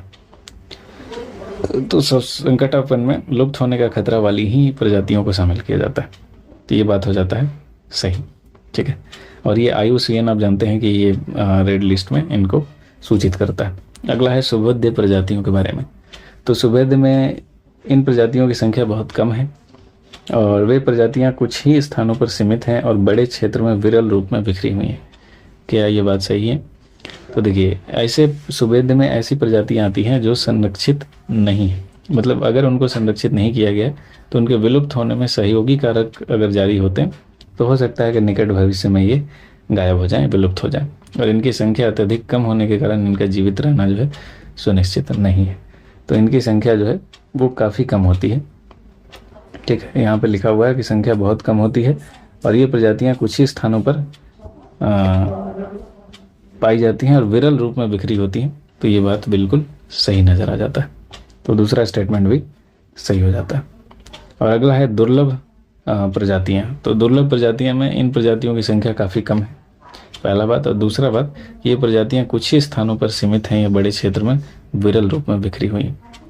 ठीक है, तो यहाँ पे एक चीज़ को ध्यान रखिएगा कि वे प्रजातियाँ सम्मिलित हैं जिन्हें संरक्षित नहीं किया गया तो इनके विलुप्त होने का सहयोगी कारक, यानी यहाँ पे उल्टा दिया हुआ। ठीक है, थोड़ा सा ही अंतर है, ज़्यादा कोई अंतर नहीं है। और ये दुर्लभ वाला ये हो जाएगा, मतलब संख्या कम है और ये सीमित स्थानों पर हैं, बड़े क्षेत्र में विरल रूप में मिल जाती हैं। नाम से ही लग रहा है दुर्लभ है, तो यहाँ पर उल्टा दिया हुआ है। इस चीज़ को अगर आप ध्यान से पढ़िएगा तो समझ में आ जाएगा।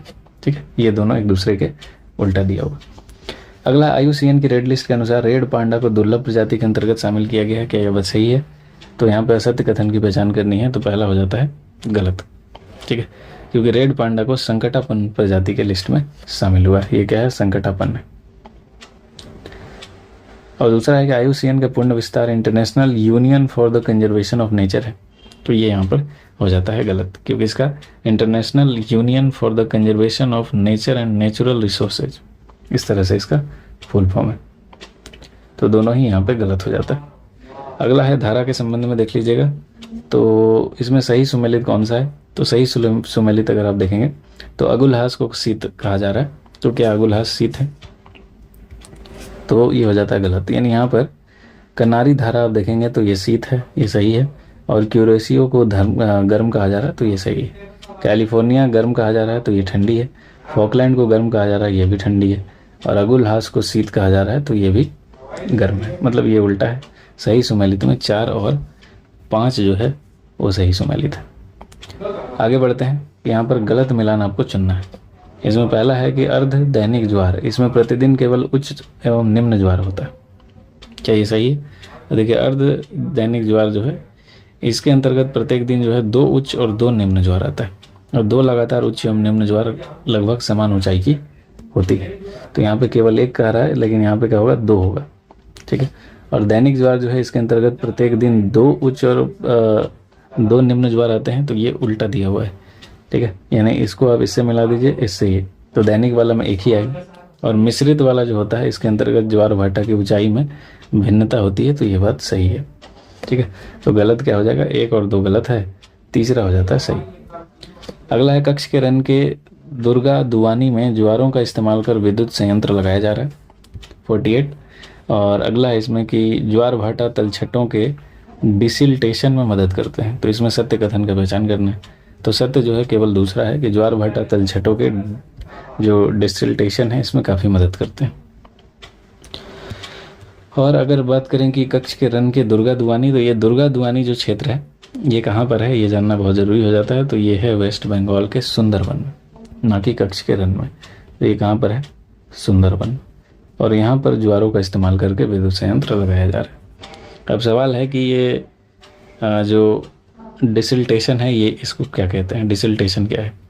तो देखिए, ज्वार भाटा तलछटों के डिसिल्टेशन में भी मदद करती है। इसमें होता क्या है कि ज्वार आता है जब, तो ये प्रदूषित जल को बाहर निकालता है, उसी चीज़ को हम लोग कहते हैं। ठीक है, जब प्रदूषित जल है वो ज्वार भाटाओं के माध्यम से, जैसे मान लीजिए कि ये यहाँ पे भूमि है और यहाँ पे प्रदूषित जल है, तो ज्वार जब आया तो इस तरह से आया, इसको ऊपर ले गया, फिर इसको वापस लेके चला जाता है। तो एक बार ऊपर लाया फिर वापस लेके चला गया, तो गंदे जो पानी होता है वो उधर चला जाता है, यानी उसको साफ करने में ये मदद करता है। अगला है तरंग गति को नॉट में मापा जाता है, क्या ये सही है? तो सत्य कथन की पहचान करनी है। पहला सही है कि तरंग गति को हम लोग नॉट में ही मापते हैं। दूसरा है कि 2 लगातार शिखरों और गर्तों के बीच की लंबवत दूरी को तरंग दैर्घ्य कहते हैं। तो आप जानते होंगे कि तरंग दैर्घ्य जो होता है 2 लगातार शिखरों या गर्तों के बीच की क्षैतिज दूरी होती है, ना कि लंबवत दूरी। ठीक है, तो ये क्षैतिज दूरी होती है, लंबवत दूरी नहीं होती। आगे बढ़ते हैं। नेक्स्ट आ जाते हैं उष्णकटिबंधीय चक्रवात की उत्पत्ति और विकास हेतु अनुकूल स्थितियां। देखिए, उष्णकटिबंधीय अगर चक्रवात बनाना है तो जो अनुकूल परिस्थितियां होंगी वो क्या होंगी? तो बृहद समुद्री सतह होना चाहिए, बात सही है। और इसके अलावा समुद्री सतह का तापमान क्या 27 डिग्री से कम होना चाहिए? तो ये गलत है, 27 डिग्री से अधिक होना चाहिए, ना कि कम। कोरियोलिस बल का अभाव होना चाहिए, ये भी गलत है, कोरियोलिस बल आवश्यक है। ऊर्ध्वाधर पवनों की गति में अंतर अधिक होना चाहिए, तो ये बिल्कुल भी गलत है। अंतर अधिक ना हो के अंतर कम होना चाहिए ऊर्ध्वाधर पवनों की गति में।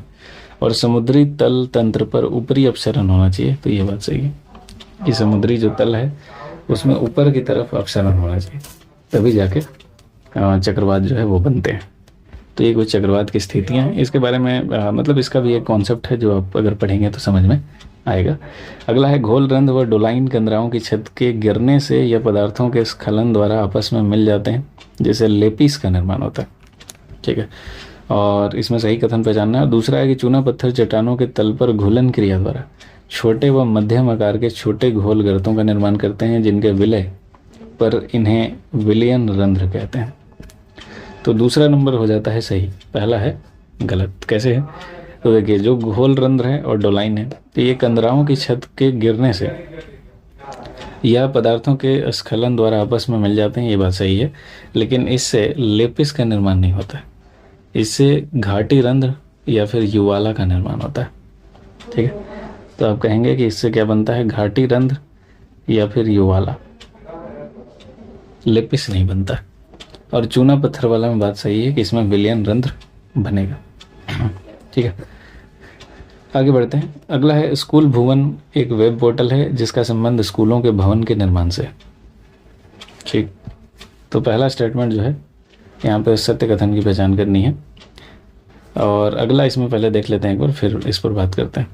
अगला है कि भारत का सीमांत क्षेत्र आगे समुद्र की ओर लगभग 21.9 किलोमीटर तक फैला हुआ है और एक मानक मील 72,960 इंच, जबकि एक समुद्री मील 63,360 इंच के बराबर होता है। तो यहाँ पे दिया हुआ है उल्टा, यानी ये जो 63,360 दिया हुआ है ये मानक मील है, और ये जो 72,960 देख रहे हैं ये समुद्री मील है। ठीक है, दूसरा अगर बात करें कि भारत का जो सीमांतगत क्षेत्र आगे समुद्र की ओर लगभग 21.9 किलोमीटर तक होता है, तो ये बात जो है बिल्कुल सही हो जाता है। और इसी 21.9 किलोमीटर को हम लोग कह देते हैं 12 समुद्री मील। ठीक है, इसमें 1.6 से अगर मल्टीप्लाई कीजिएगा तो आ जाएगा 12 समुद्री मील, यही है। और स्कूल भुवन जो है ये एक वेब पोर्टल है, और ये देश के प्राकृतिक संसाधनों, पर्यावरण, सतत विकास में के क्षेत्र में एक मतलब मानचित्र है जिससे छात्रों के बीच में जागरूकता आता है। ठीक है, तो उसी पोर्टल पर आपको मिल जाएगा। तो इसमें स्कूल के भवनों के निर्माण से ये नहीं है, ये किससे संबंधित है? तो जो संसाधन है, संसाधनों का मानचित्रण से संबंधित है। ठीक है, संसाधन मानचित्रण, स्कूल भवन वेब पोर्टल। चाहें तो आप गूगल में इसके बारे में और जानकारी प्राप्त कर सकते हैं। अगला है सिंधु गंगा ब्रह्मपुत्र मैदान का निर्माण मुख्य रूप से हिमालय पर्वतमाला निर्माण प्रक्रिया के तीसरे चरण में हुआ है। क्या बात सही है? तो एकदम बिल्कुल बात ये सही है। ये टर्सरी युग में ही सिंधु गंगा और ब्रह्मपुत्र का मैदान का निर्माण हुआ है। मैदानी इलाका जितना भी बना है वो मैक्सिमम टर्सरी युग का ही है। अगला है कि सिंधु गंगा ब्रह्मपुत्र मैदान में जलोढ़ की औसत गहराई 2000 से 3000 मीटर है, तो ये गलत है। जलोढ़ की जो औसत गहराई है वो 1000 से 2000 मीटर के आसपास आपको मिलेगी। अगला आपको मिलाना है दर्रों से, दर्रों को मिला देना है फटाफट। तो देखिए 54 नंबर में बताना है आपको सही युग्म क्या है। तो जोजिला दर्रा कहा जा रहा है कि बृहत हिमालय, तो ये बिल्कुल सही है कि जोजिला आपको बृहत हिमालय में मिलेगा। दूसरा है बनिहाल दर्रा जो कि जास्कर श्रेणी में कहा जा रहा है, तो ये हो जाता है गलत। फोटुला दर्रा को पीर पंजाल श्रेणी में बताया जा रहा है, तो ये भी हो जाएगा गलत। और खारदुंगला को कहा जा रहा है लद्दाख श्रेणी में, तो ये हो जाएगा सही। खारदुंगला लद्दाख में ही है, जास्कर श्रेणी में फोटुला है, यानी ये यहाँ पर उल्टा दिया हुआ है कि जास्कर में फोटुला और बनिहाल फिर हो जाएगा पीर पंजाल में। ठीक है, अगला जाते हैं बंगाल की खाड़ी के भारतीय द्वीप 80 डिग्री उत्तर से 12 डिग्री उत्तर और 71 डिग्री पूर्व से 74 डिग्री के बीच बिखरे हुए हैं। क्या ये सही है? यहाँ पर हम लोग को गलत कथन की पहचान करनी है, तो 1 और 3 जो हो जाएगा ये गलत है। ठीक है, पहला हो जाता है गलत, क्योंकि बंगाल की खाड़ी में जो द्वीप हैं कि वो 80 डिग्री उत्तर से लेके यहाँ पर कहा जा रहा है 12 डिग्री उत्तर और 71 डिग्री पूर्व से 74 डिग्री पूर्व, तो ये गलत हो जा रहा है। ये 6 डिग्री से 14 डिग्री के, यहाँ पे 80 डिग्री की जगह पे 6 डिग्री करेंगे, यहाँ 14 डिग्री करेंगे। 6 डिग्री उत्तर से 14 डिग्री उत्तर और 92 से 94 पूर्व। ठीक है, तो इसके बीच में ये बिखरे हुए। अगला बैरन आइलैंड से है कि बैरन आइलैंड नामक भारत का एकमात्र जीवांत ज्वालामुखी निकोबार द्वीप समूह में स्थित है। ठीक है, तो बैरन आइलैंड जो है ये आप जानते होंगे कि ये जीवंत ज्वालामुखी इसको माना जाता है। और ये स्थित कहाँ पर है? तो ये निकोबार द्वीप समूह में ही स्थित है। तो बैरन आइलैंड नामक भारत का एकमात्र जीवंत ज्वालामुखी है जो कहाँ पर स्थित है? निकोबार द्वीप समूह में स्थित है। अगला है माउंट कोयोब उत्तरी अंडमान में स्थित है, तो ये हो जाता है गलत। माउंट कोयोब जो है ये दक्षिणी अंडमान में, ना कि दक्षिण, ये उत्तरी। ठीक है, दक्षिणी अंडमान में है और लक्षद्वीप और मिनिकॉय प्रवाल निक्षेप से बना हुआ है।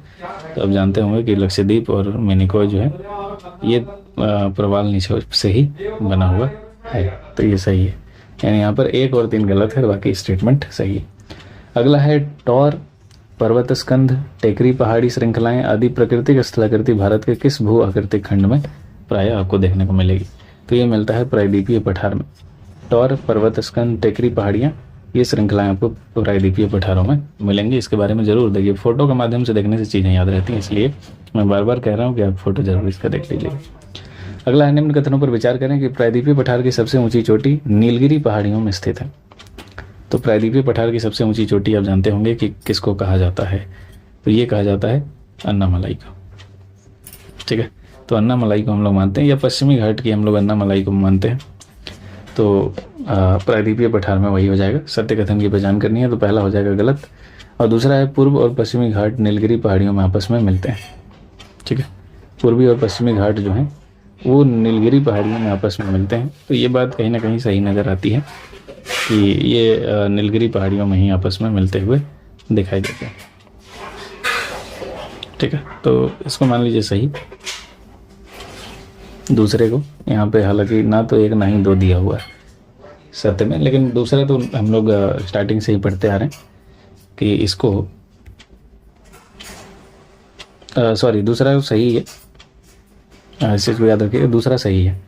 ठीक है, तो हम लोग शुरू से ही पढ़ते आ रहे हैं कि दूसरा सही है। पहला गलत हो जाता है क्योंकि प्रायद्वीपीय पठार जो है, ठीक है, प्रायद्वीपीय पठार जो है ये इसका कह रहा है कि सबसे ऊंची चोटी नीलगिरी पहाड़ियों में स्थित है, तो ये गलत हो जाता है। दक्कन का पठार जो है या प्रायद्वीपीय पठार जो है इसकी सबसे ऊंची चोटी हम लोग जानते हैं कि क्या हो जाता है, अन्नामलाई हो जाता है, तो उसकी बात हमने कर ली थी। अगला है पश्चिमी घाट को कर्नाटक में स्थानीय तौर पर नीलगिरी के नाम से जाना जाता है। पश्चिमी घाट को कर्नाटक में स्थानीय तौर पर नीलगिरी के नाम से जाना जाता है, क्या यह सही है? तो ये हो जाता है गलत। अगला है पूर्वी घाट की तुलना में पश्चिमी घाट ऊंचे और अवितरित हैं, क्या ये बात सही है? तो यहाँ पर ये भी हो जाता है गलत। पूर्वी घाट की तुलना में पश्चिमी घाट जो है वो ऊंचे हैं, ये बात तो सही है, लेकिन ये अवितरित नहीं है। पूर्वी घाट ज़्यादा अवितरित नजर आता है। ठीक है, तो इस चीज़ को याद रखिएगा, ये अवितरित नहीं है बल्कि ऊंचे तो हैं। और पश्चिमी घाट को कर्नाटक में स्थानीय तौर पर कहा जाता है, तो ये गलत है। कर्नाटक के अलावा नीलगिरी जो हम लोग कहेंगे उसमें तमिलनाडु भी शामिल है, तो ये दोनों के, और केरला भी, केरला का भी कुछ हिस्सा शामिल है, तो वहाँ पर उसको मिलाकर कहा जाता है। अगला है निम्न कथनों पर विचार करना है। पूर्वी तटीय मैदान का जलमग्न तटीय मैदानों के उदाहरण है। पूर्वी तटीय जो मैदान है उनके बारे में कहा जा रहा है कि यहाँ पर असत्य कथन पहचानना है कि जलमग्न तटीय मैदानों के उदाहरण है जो पूर्वी तटीय मैदान है। तो देखिए पश्चिमी जो तटीय मैदान है वो जलमग्न तटीय मैदानों के उदाहरण है, तो यहाँ पे ये गलत है। पूर्वी ना होकर क्या हो जाएगा, पश्चिमी हो जाएगा। और अगला है कि पश्चिमी तटीय मैदान मध्य में संकीर्ण है परंतु उत्तर और दक्षिण में चौड़े हो जाते हैं। ठीक है, तो पश्चिमी अगर तटीय मैदान पे जब आप बात करेंगे तो ये चट्टान आपको दिखाई देगा कि मध्य में ये संकीर्ण है जैसा कि कहा जा रहा है, और उत्तर और दक्षिण में ये चौड़े नजर आते हैं, तो ये बात सही हो जाता है। अगला है कोंकण तट की विशेष स्थलाकृति कयाल जैसे मछली पकड़ने और अंतःस्थल नौकायन के लिए प्रयोग किया जाता है। तो ये जो कयाल है ये कोंकण तट पे नहीं मिलेगा, ये कहाँ मिलेगा, मालाबार के तट पे मिलेगा। ठीक है, तो यहाँ पे 1 और 3 जो है ये असत्य नजर आता है, जबकि दूसरा है सही। तो मालाबार तट पर आपको कयाल मिलेगा। अगला है बृहद हिमालय और जास्कर के बीच डल झील अवस्थित है, क्या ये सही है? तो देखिए डल झील जो है हम लोग को यहाँ पे गलत कथन पहचानना है। तो अगर डल झील की बात करें कि डल झील मिलेगा कहाँ पर, तो डल झील आपको मिलेगा और पहले एक बार और देख लेते हैं आगे। वैष्णव देवी और अमरनाथ गुफा उत्तर पश्चिमी हिमालय में स्थित है। तो देखिए वैष्णव देवी और जो अमरनाथ गुफा है ये जो मिलेगा आपको उत्तर पश्चिम हिमालय में मिलेगा, ये बात सही है।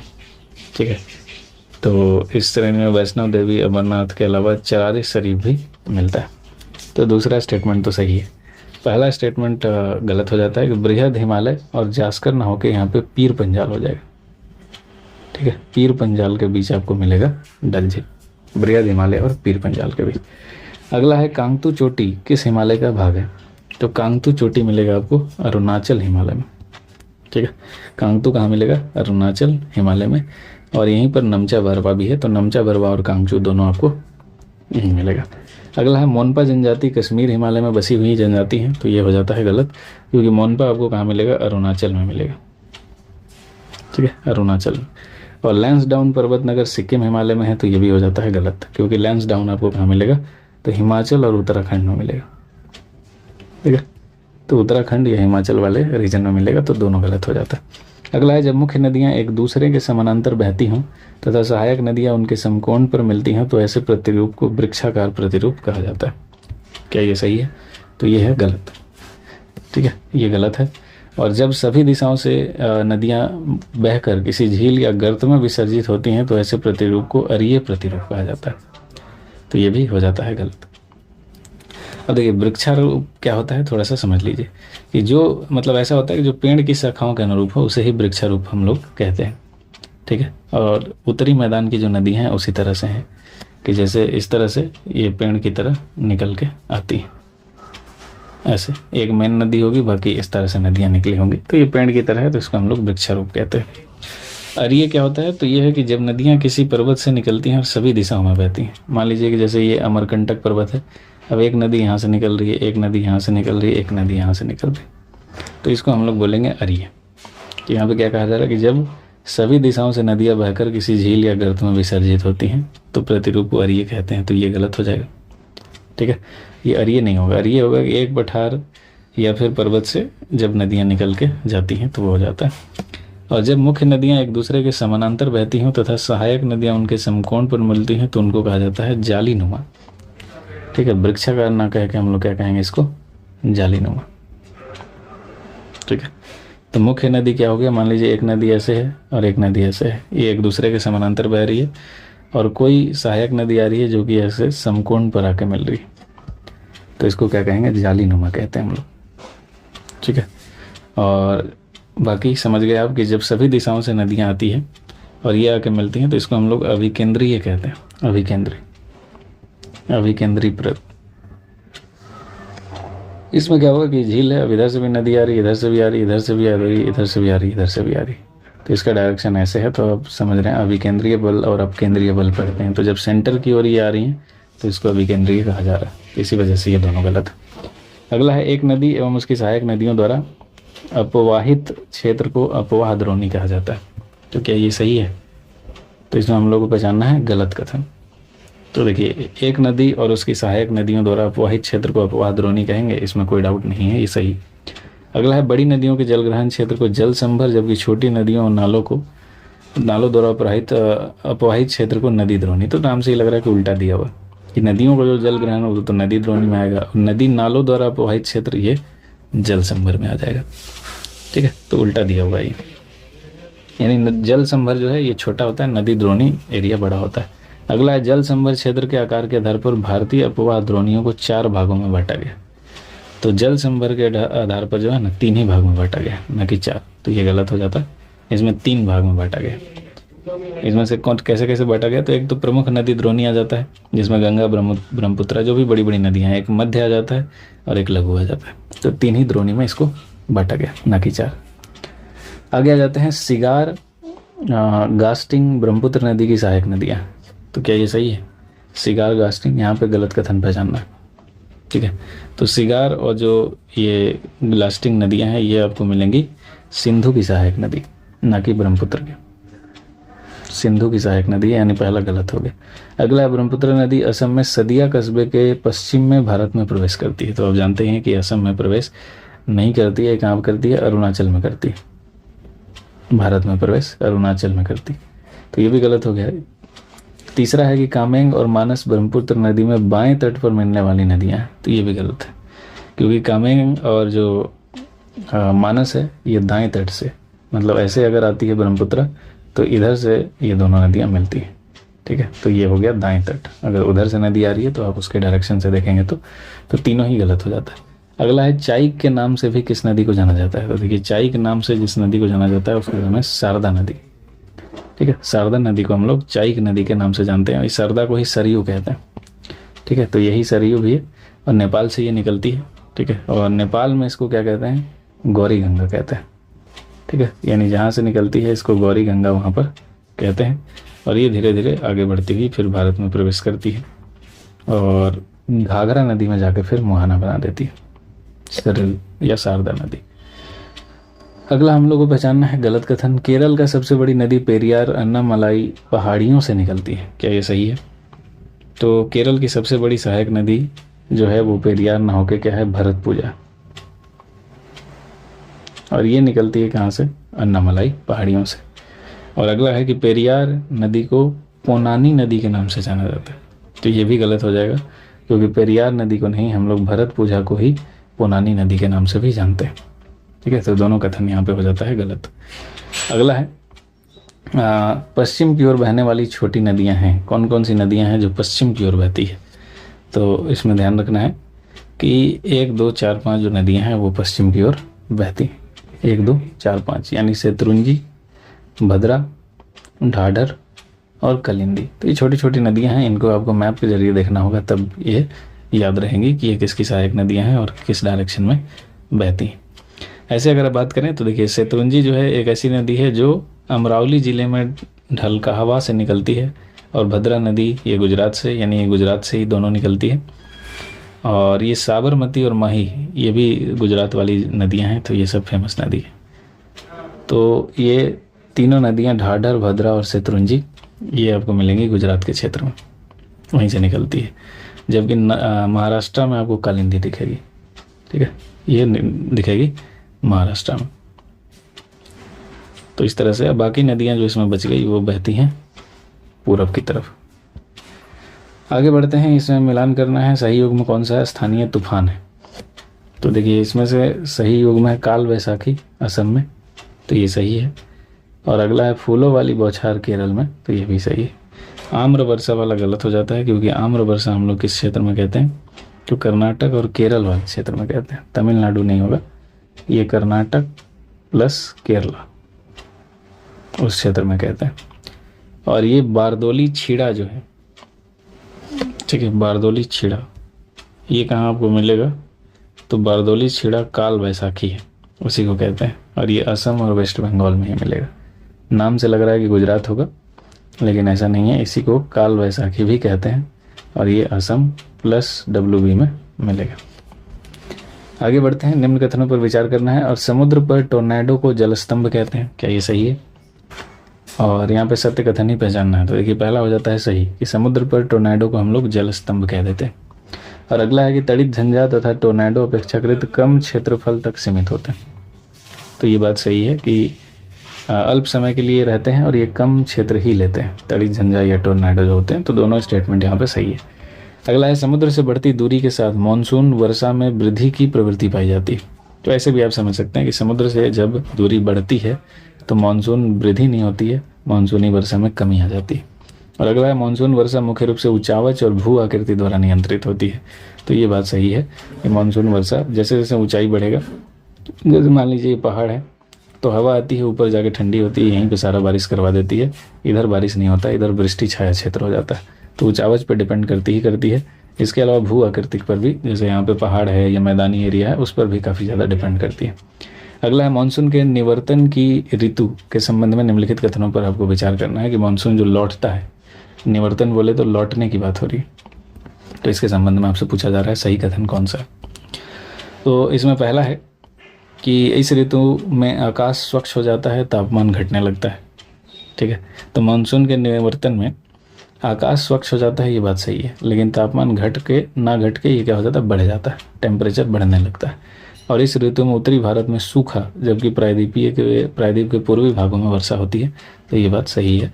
आप जानते होंगे कि तमिलनाडु के जो क्षेत्र में जो दिसंबर में बारिश होती है वैसे ही मानसून के लौटने के कारण ही होती है, जबकि उत्तर भारत में सूखा वाला एरिया रहता है। अगला है नीम, खेजड़ी, पलाश उष्णकटिबंधीय कांटेदार वन की प्रजातियां हैं, और सेमल, कुसुम, चंदन ये शुष्क पर्णपाती वन के वनस्पति के उदाहरण हैं। तो इसमें से कौन सा स्टेटमेंट सही है, सॉरी गलत है, ये हम लोग को पहचानना है। तो देखिए सेमल, कुसुम और चंदन जो है ये कहाँ मिलेगा आपको, तो ये आपको मिलेगा ज़्यादातर आर्द्र पर्णपाती वन में, ना कि शुष्क। तो ये होंगे आर्द्र पर्णपाती वन। सेमल, कुसुम और जो चंदन है ये आर्द्र पर्णपाती वन का है। जबकि नीम, खेजड़ी अगर पलास की बात करें तो ये उष्णकटिबंधीय कांटेदार वन में मिलता है। ये बात सही है। तो दूसरा यहाँ पे क्या हो जाएगा, गलत, और पहला सही। अगला है नीलगिरी जो जीवमंडल नीचा है, ये भारत का पहला जीवमंडल नीचा है। क्या ये सही है? और इसमें से गलत हम लोग को पहचानना है, तो पहला हो जाता है सही। नीलगिरी जो है ये पहला ही हमारा बायोस्फीयर रिजर्व है, जिसको 1986 में स्थापित किया गया था। और अगला है कि साइलेंट वैली और सिदुवानी पहाड़ियाँ अगस्त मलाई जीवमंडल नीचे का भाग हैं। तो ये गलत हो जाता है, क्योंकि सिदुवानी और जो ये साइलेंट वैली हैं, ये पहाड़ियाँ, ये मिल जाती हैं इसी जीवमंडल के अंदर। यानी ये अगस्त मलाई का ना होकर नीलगिरी की ही भाग है। ठीक है, तो नीलगिरी का ही भाग है, इस वजह से 2 गलत है।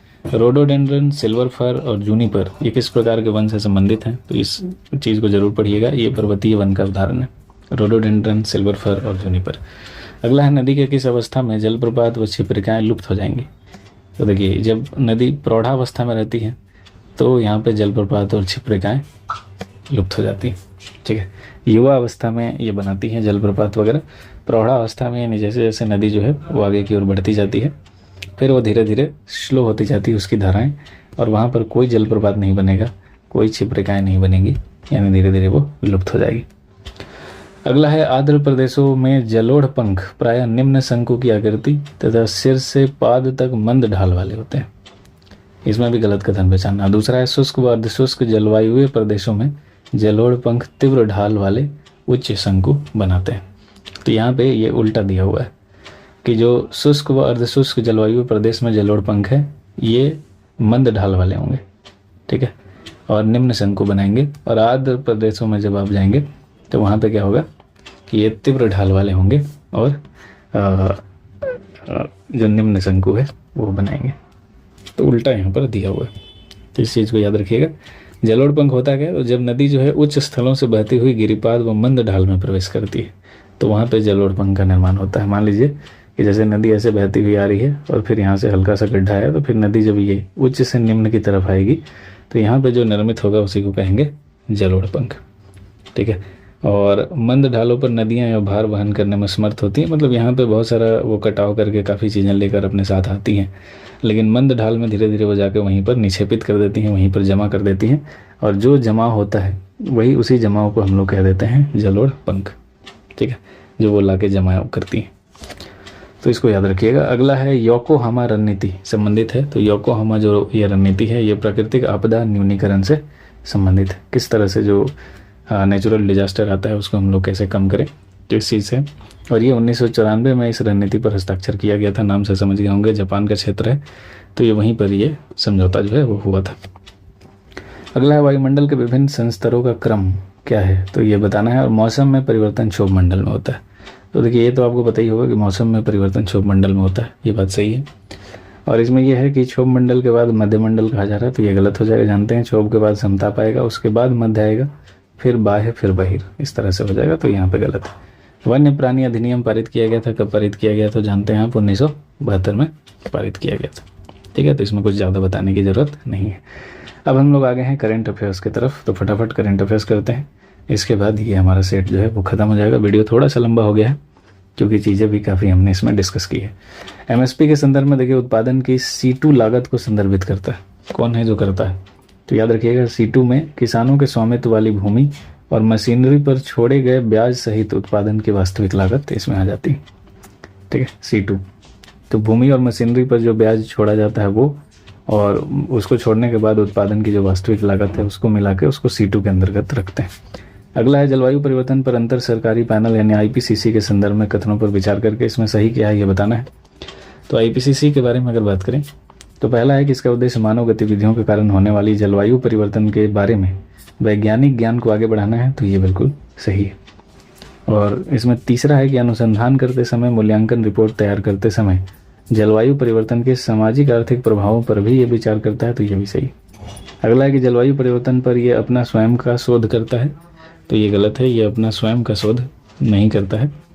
ठीक है, इसकी प्राथमिक भूमिका जलवायु परिवर्तन और मौजूदा वैज्ञानिक साहित्य के जो स्थिति है उसी को ये आकलन करता है। ये अपना तरफ से ये कोई शोध नहीं करता।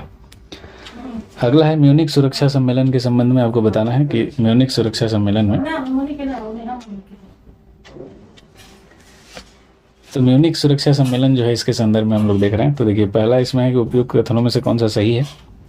तो पहला है कि इसे अक्सर रक्षा के दावोस के रूप में जाना जाता है। तो पहला तो सही है, इसको कहते हैं हम लोग रक्षा का दावोस, यानी रक्षा से संबंधित, अंतर्राष्ट्रीय सुरक्षा और रक्षा से। दूसरा है कि उद्देश्य दुनिया भर के संघर्ष क्षेत्रों में मानवीय सहायता प्रयासों को सुविधाजनक बनाना है। तो ऐसा कुछ भी नहीं है, ठीक है। ये बस बातचीत को बनाए रखता है और शांतिपूर्ण समाधान में योगदान करता है। मानवीय सहायता नहीं देता है, ये सिर्फ बातचीत के जरिए शांति प्रदान करता है। और अगला है, सम्मेलन में केवल यूरोपीय संघ के सदस्य देशों का नेता भाग लेते हैं। तो ऐसा नहीं है, इसमें पूरी दुनिया के जो देश हैं वो सभी शामिल होते हैं, ठीक है। तो केवल यूरोपीय संघ के देश शामिल नहीं होते हैं, सभी शामिल होते हैं। अगला है, निम्नलिखित कथनों पर विचार करके आपको सही कथन फिर से यहाँ पर बताना है। इसमें है कि रियल टाइम ग्रॉस सेटलमेंट यानी आरटीजीएस प्रणाली सप्ताहांत पर काम नहीं करती है, ठीक है। तो पहला जो है वो गलत है कि सप्ताहांत पर भी काम करती है। दूसरा है कि राष्ट्रीय इलेक्ट्रॉनिक्स निधि अंतरण यानी जो NEFT है, छोटे और बड़े दोनों मूल्य के लेन देन के लिए उपयुक्त है। तो बिल्कुल सही है। तत्काल भुगतान सेवा जो है IMPS के तहत न्यूनतम लेन देन की राशि 2 लाख रुपए, तो ये भी गलत हो जाता है। इसमें जो न्यूनतम लेन देन की राशि है उसको अभी कर दिया गया है 1 लाख तक, ठीक है। तो ये 1 लाख तक ही आप लेन देन इसमें कर सकते हैं, उससे ज़्यादा का लेन देन नहीं कर सकते। चलते हैं आगे। अगला है सागर आकलन निर्देशन। सागर जो आकलन दिशा निर्देशन है, इसके बारे में सही कथन बताना है। तो इसका सही कथन है कि इन दिशा निर्देशों का उद्देश्य भारतीय बंदरगाहों के रसद प्रदर्शन का मानचित्रण और बेंचमार्किंग, यही है सागर आकलन दिशा निर्देशन का। तो जो बंदरगाह है उसका रसद प्रदर्शन, मानचित्र और बेंचमार्किंग। PM सूर्य घर मुफ्त बिजली योजना क्या है, इसका शुभारंभ किसने किया है? तो ये किया है नरेंद्र मोदी ने। और इसमें क्या किया जाएगा, तो 300 यूनिट जो है बिजली मुफ्त दिया जाएगा, 300 यूनिट बिजली मुफ्त दिया जाएगा। और इसके लिए सोलर पैनल स्थापित किया जाएगा। और 2024-25 का जो अंतरिम बजट है उसमें इसकी घोषणा की गई थी। नाम से ही लग रहा है, सूर्य यानी सोलर यूनिट्स की बात हो रही है। अगला, भारत के पहले चीफ ऑफ डिफेंस स्टाफ स्वर्गीय जनरल बिपिन रावत की प्रतिमा का अनावरण हाल ही में कहाँ किया गया है? तो ये हुआ है देहरादून में। वो देहरादून के ही रहने वाले थे, तो वहीं पर इनका प्रतिमा का अनावरण हुआ।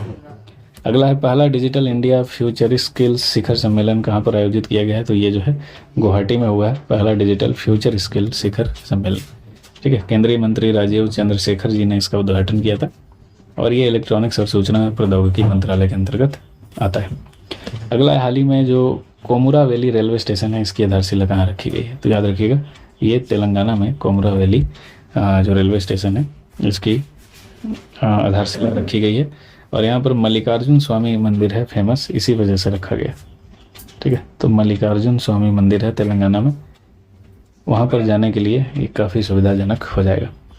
अगला है, किस राज्य में प्रधानमंत्री मोदी वीर लचित फुकन की 125 फीट जो ऊंची प्रतिमा है इसका अनावरण करेंगे? तो ये वीर लचित जो फुकन है ये असम के रहने वाले थे और वहाँ के ये स्वतंत्रता सेनानी थे।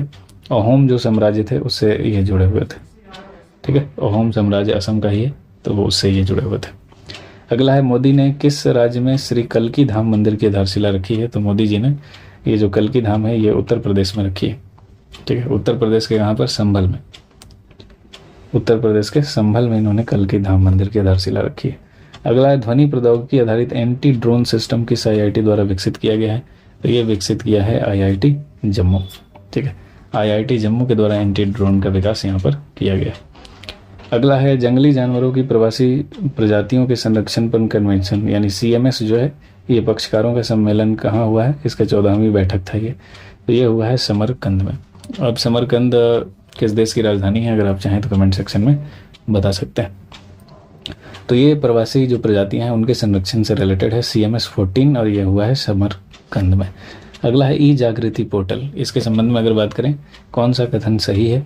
तो पहला है कि उपभोक्ता मामलों का विभाग उपभोक्ता मामला खाद्य और सार्वजनिक वितरण मंत्रालय लेकर आया है, सही है। उपभोक्ता आयोगों के लिए एक पोर्टल है, ये भी सही है। और पोर्टल को ग्राहक के अनुभव को और बेहतर बनाने के लिए डिज़ाइन किया गया है, ये भी सही है। और यहाँ पे सभी स्तरों पर एक सरल, तेज, लागत प्रभावी उपभोक्ता विवाद निवारण सॉफ्टवेयर समाधान प्रदान करता है, तो ये भी सही है। तो उपभोक्ताओं से रिलेटेड जो भी यहाँ पे शिकायत होगा वो दर्ज कराया जाएगा। अगला जाते हैं। अगला यहाँ पे सही कथन चुनना है नागी पक्षी महोत्सव के बारे में कि बिहार सरकार जमुई में 3 दिवसीय नागी बर्ड फेस्टिवल का आयोजन करेगी। सही ये स्टेटमेंट है। नागी पक्षी महोत्सव का मुख्य उद्देश्य पक्षी संरक्षण को बढ़ावा देना और लोगों को प्रवासी पक्षी और उनके आवासों के बारे में शिक्षित करना है। यह भी सही है। और पर्यटन को बढ़ावा देने के साथ साथ यह महोत्सव प्राकृतिक जीवन का समर्थन करेगा। तो ये भी कहीं ना कहीं सही है, पढ़ने के बाद ही क्लियर लग रहा है। अगला मिलन नौसेना अभ्यास है कहाँ पर हुआ है? तो ये हुआ है विशाखापत्तनम में, और इसमें कई देशों की जो नौसेनाएं हैं वो पार्टिसिपेट करती हैं। ठीक है, तो याद रखिएगा मिलन। नेक्स्ट है EIU की जो लोकतंत्र सूचकांक है, इसमें कौन सा देश शीर्ष पर है? तो याद रखिएगा इसमें नॉर्वे जो है टॉप पर है लोकतंत्र सूचकांक में। तो ये जो भारत की स्थिति है, आप चाहें तो कमेंट सेक्शन में बता सकते हैं कि भारत कितने नंबर पर रहा है। अगला है चुनावी बॉन्ड योजना के संबंध में कि यह एक वचन पत्र की तरह जारी किया जाता है, एक बॉन्ड है जो एक वाहक बैंकिंग साधन होगा और खरीदार या अदाता का नाम इसमें नहीं होता है। तो पहला स्टेटमेंट सही है, इसमें किसी भी खरीदार का नाम वगैरह नहीं होता। और चुनावी बॉन्ड केवल व्यक्तियों द्वारा खरीदे जा सकते हैं, तो ऐसा नहीं है। चुनावी बॉन्ड जो है वो कोई भी खरीद सकता है। ठीक है, मतलब एक व्यक्ति या फिर संयुक्त व्यक्ति दोनों मिलकर भी खरीद सकते हैं। अगला, हाल ही में चेन्नई ओपन टेनिस टूर्नामेंट का एकल खिताब किसने जीता है? तो चेन्नई ओपन जो टेनिस टूर्नामेंट है इसको जीतने वाले हैं सुमित नागल। ठीक है, सुमित नागल ने जीता है। और अगला और आखिरी क्वेश्चन है कि अलास्का पॉक्स रोग के संबंध में निम्नलिखित कथनों पर विचार करना है। तो पहला है कि यह एक जूनोटिक वायरस है और मनुष्यों सहित विभिन्न स्तनधारियों को संक्रमित कर सकता है। तो ये बिल्कुल सही है कि जूनोटिक वायरस है अलास्का पॉक्स, और जानवरों से मनुष्यों में ये फैलता है। और अगला अगर बात करें तो यह एक राइनो वायरस है। तो ये गलत है, ये राइनो वायरस नहीं है। रीनो वायरस या राइनो वायरस जो भी आप इसको पढ़ सकते हैं। ये क्या है? तो एक DNA वायरस है। ठीक है, तीसरा है डबल स्टैंडर्ड DNA वायरस। तो ये बात सही है। ठीक है, तो ये एक राइनो वायरस नहीं है, इस बात को भी याद रखिएगा। तो इस तरह से हमने इस सेट के जो 100 क्वेश्चंस थे उनको डिस्कस किया है। उम्मीद करते हैं कि वीडियो आपको पसंद आया होगा। देखिए, बीच में मैं कुछ भी एक्स्ट्रा बोलता नहीं हूँ क्योंकि आपका टाइम कीमती है और उस टाइम को बचाना भी मेरा कर्तव्य है, ज़रूरी भी है। तो इस वजह से अगर वीडियो पसंद आता है तो वीडियो कर लीजिएगा लाइक और चैनल को भी कर लीजिएगा सब्सक्राइब। पसंद आए तो कमेंट सेक्शन में आप कमेंट करके बता भी सकते हैं। मिलते हैं अगले वीडियो में। Thank you so much.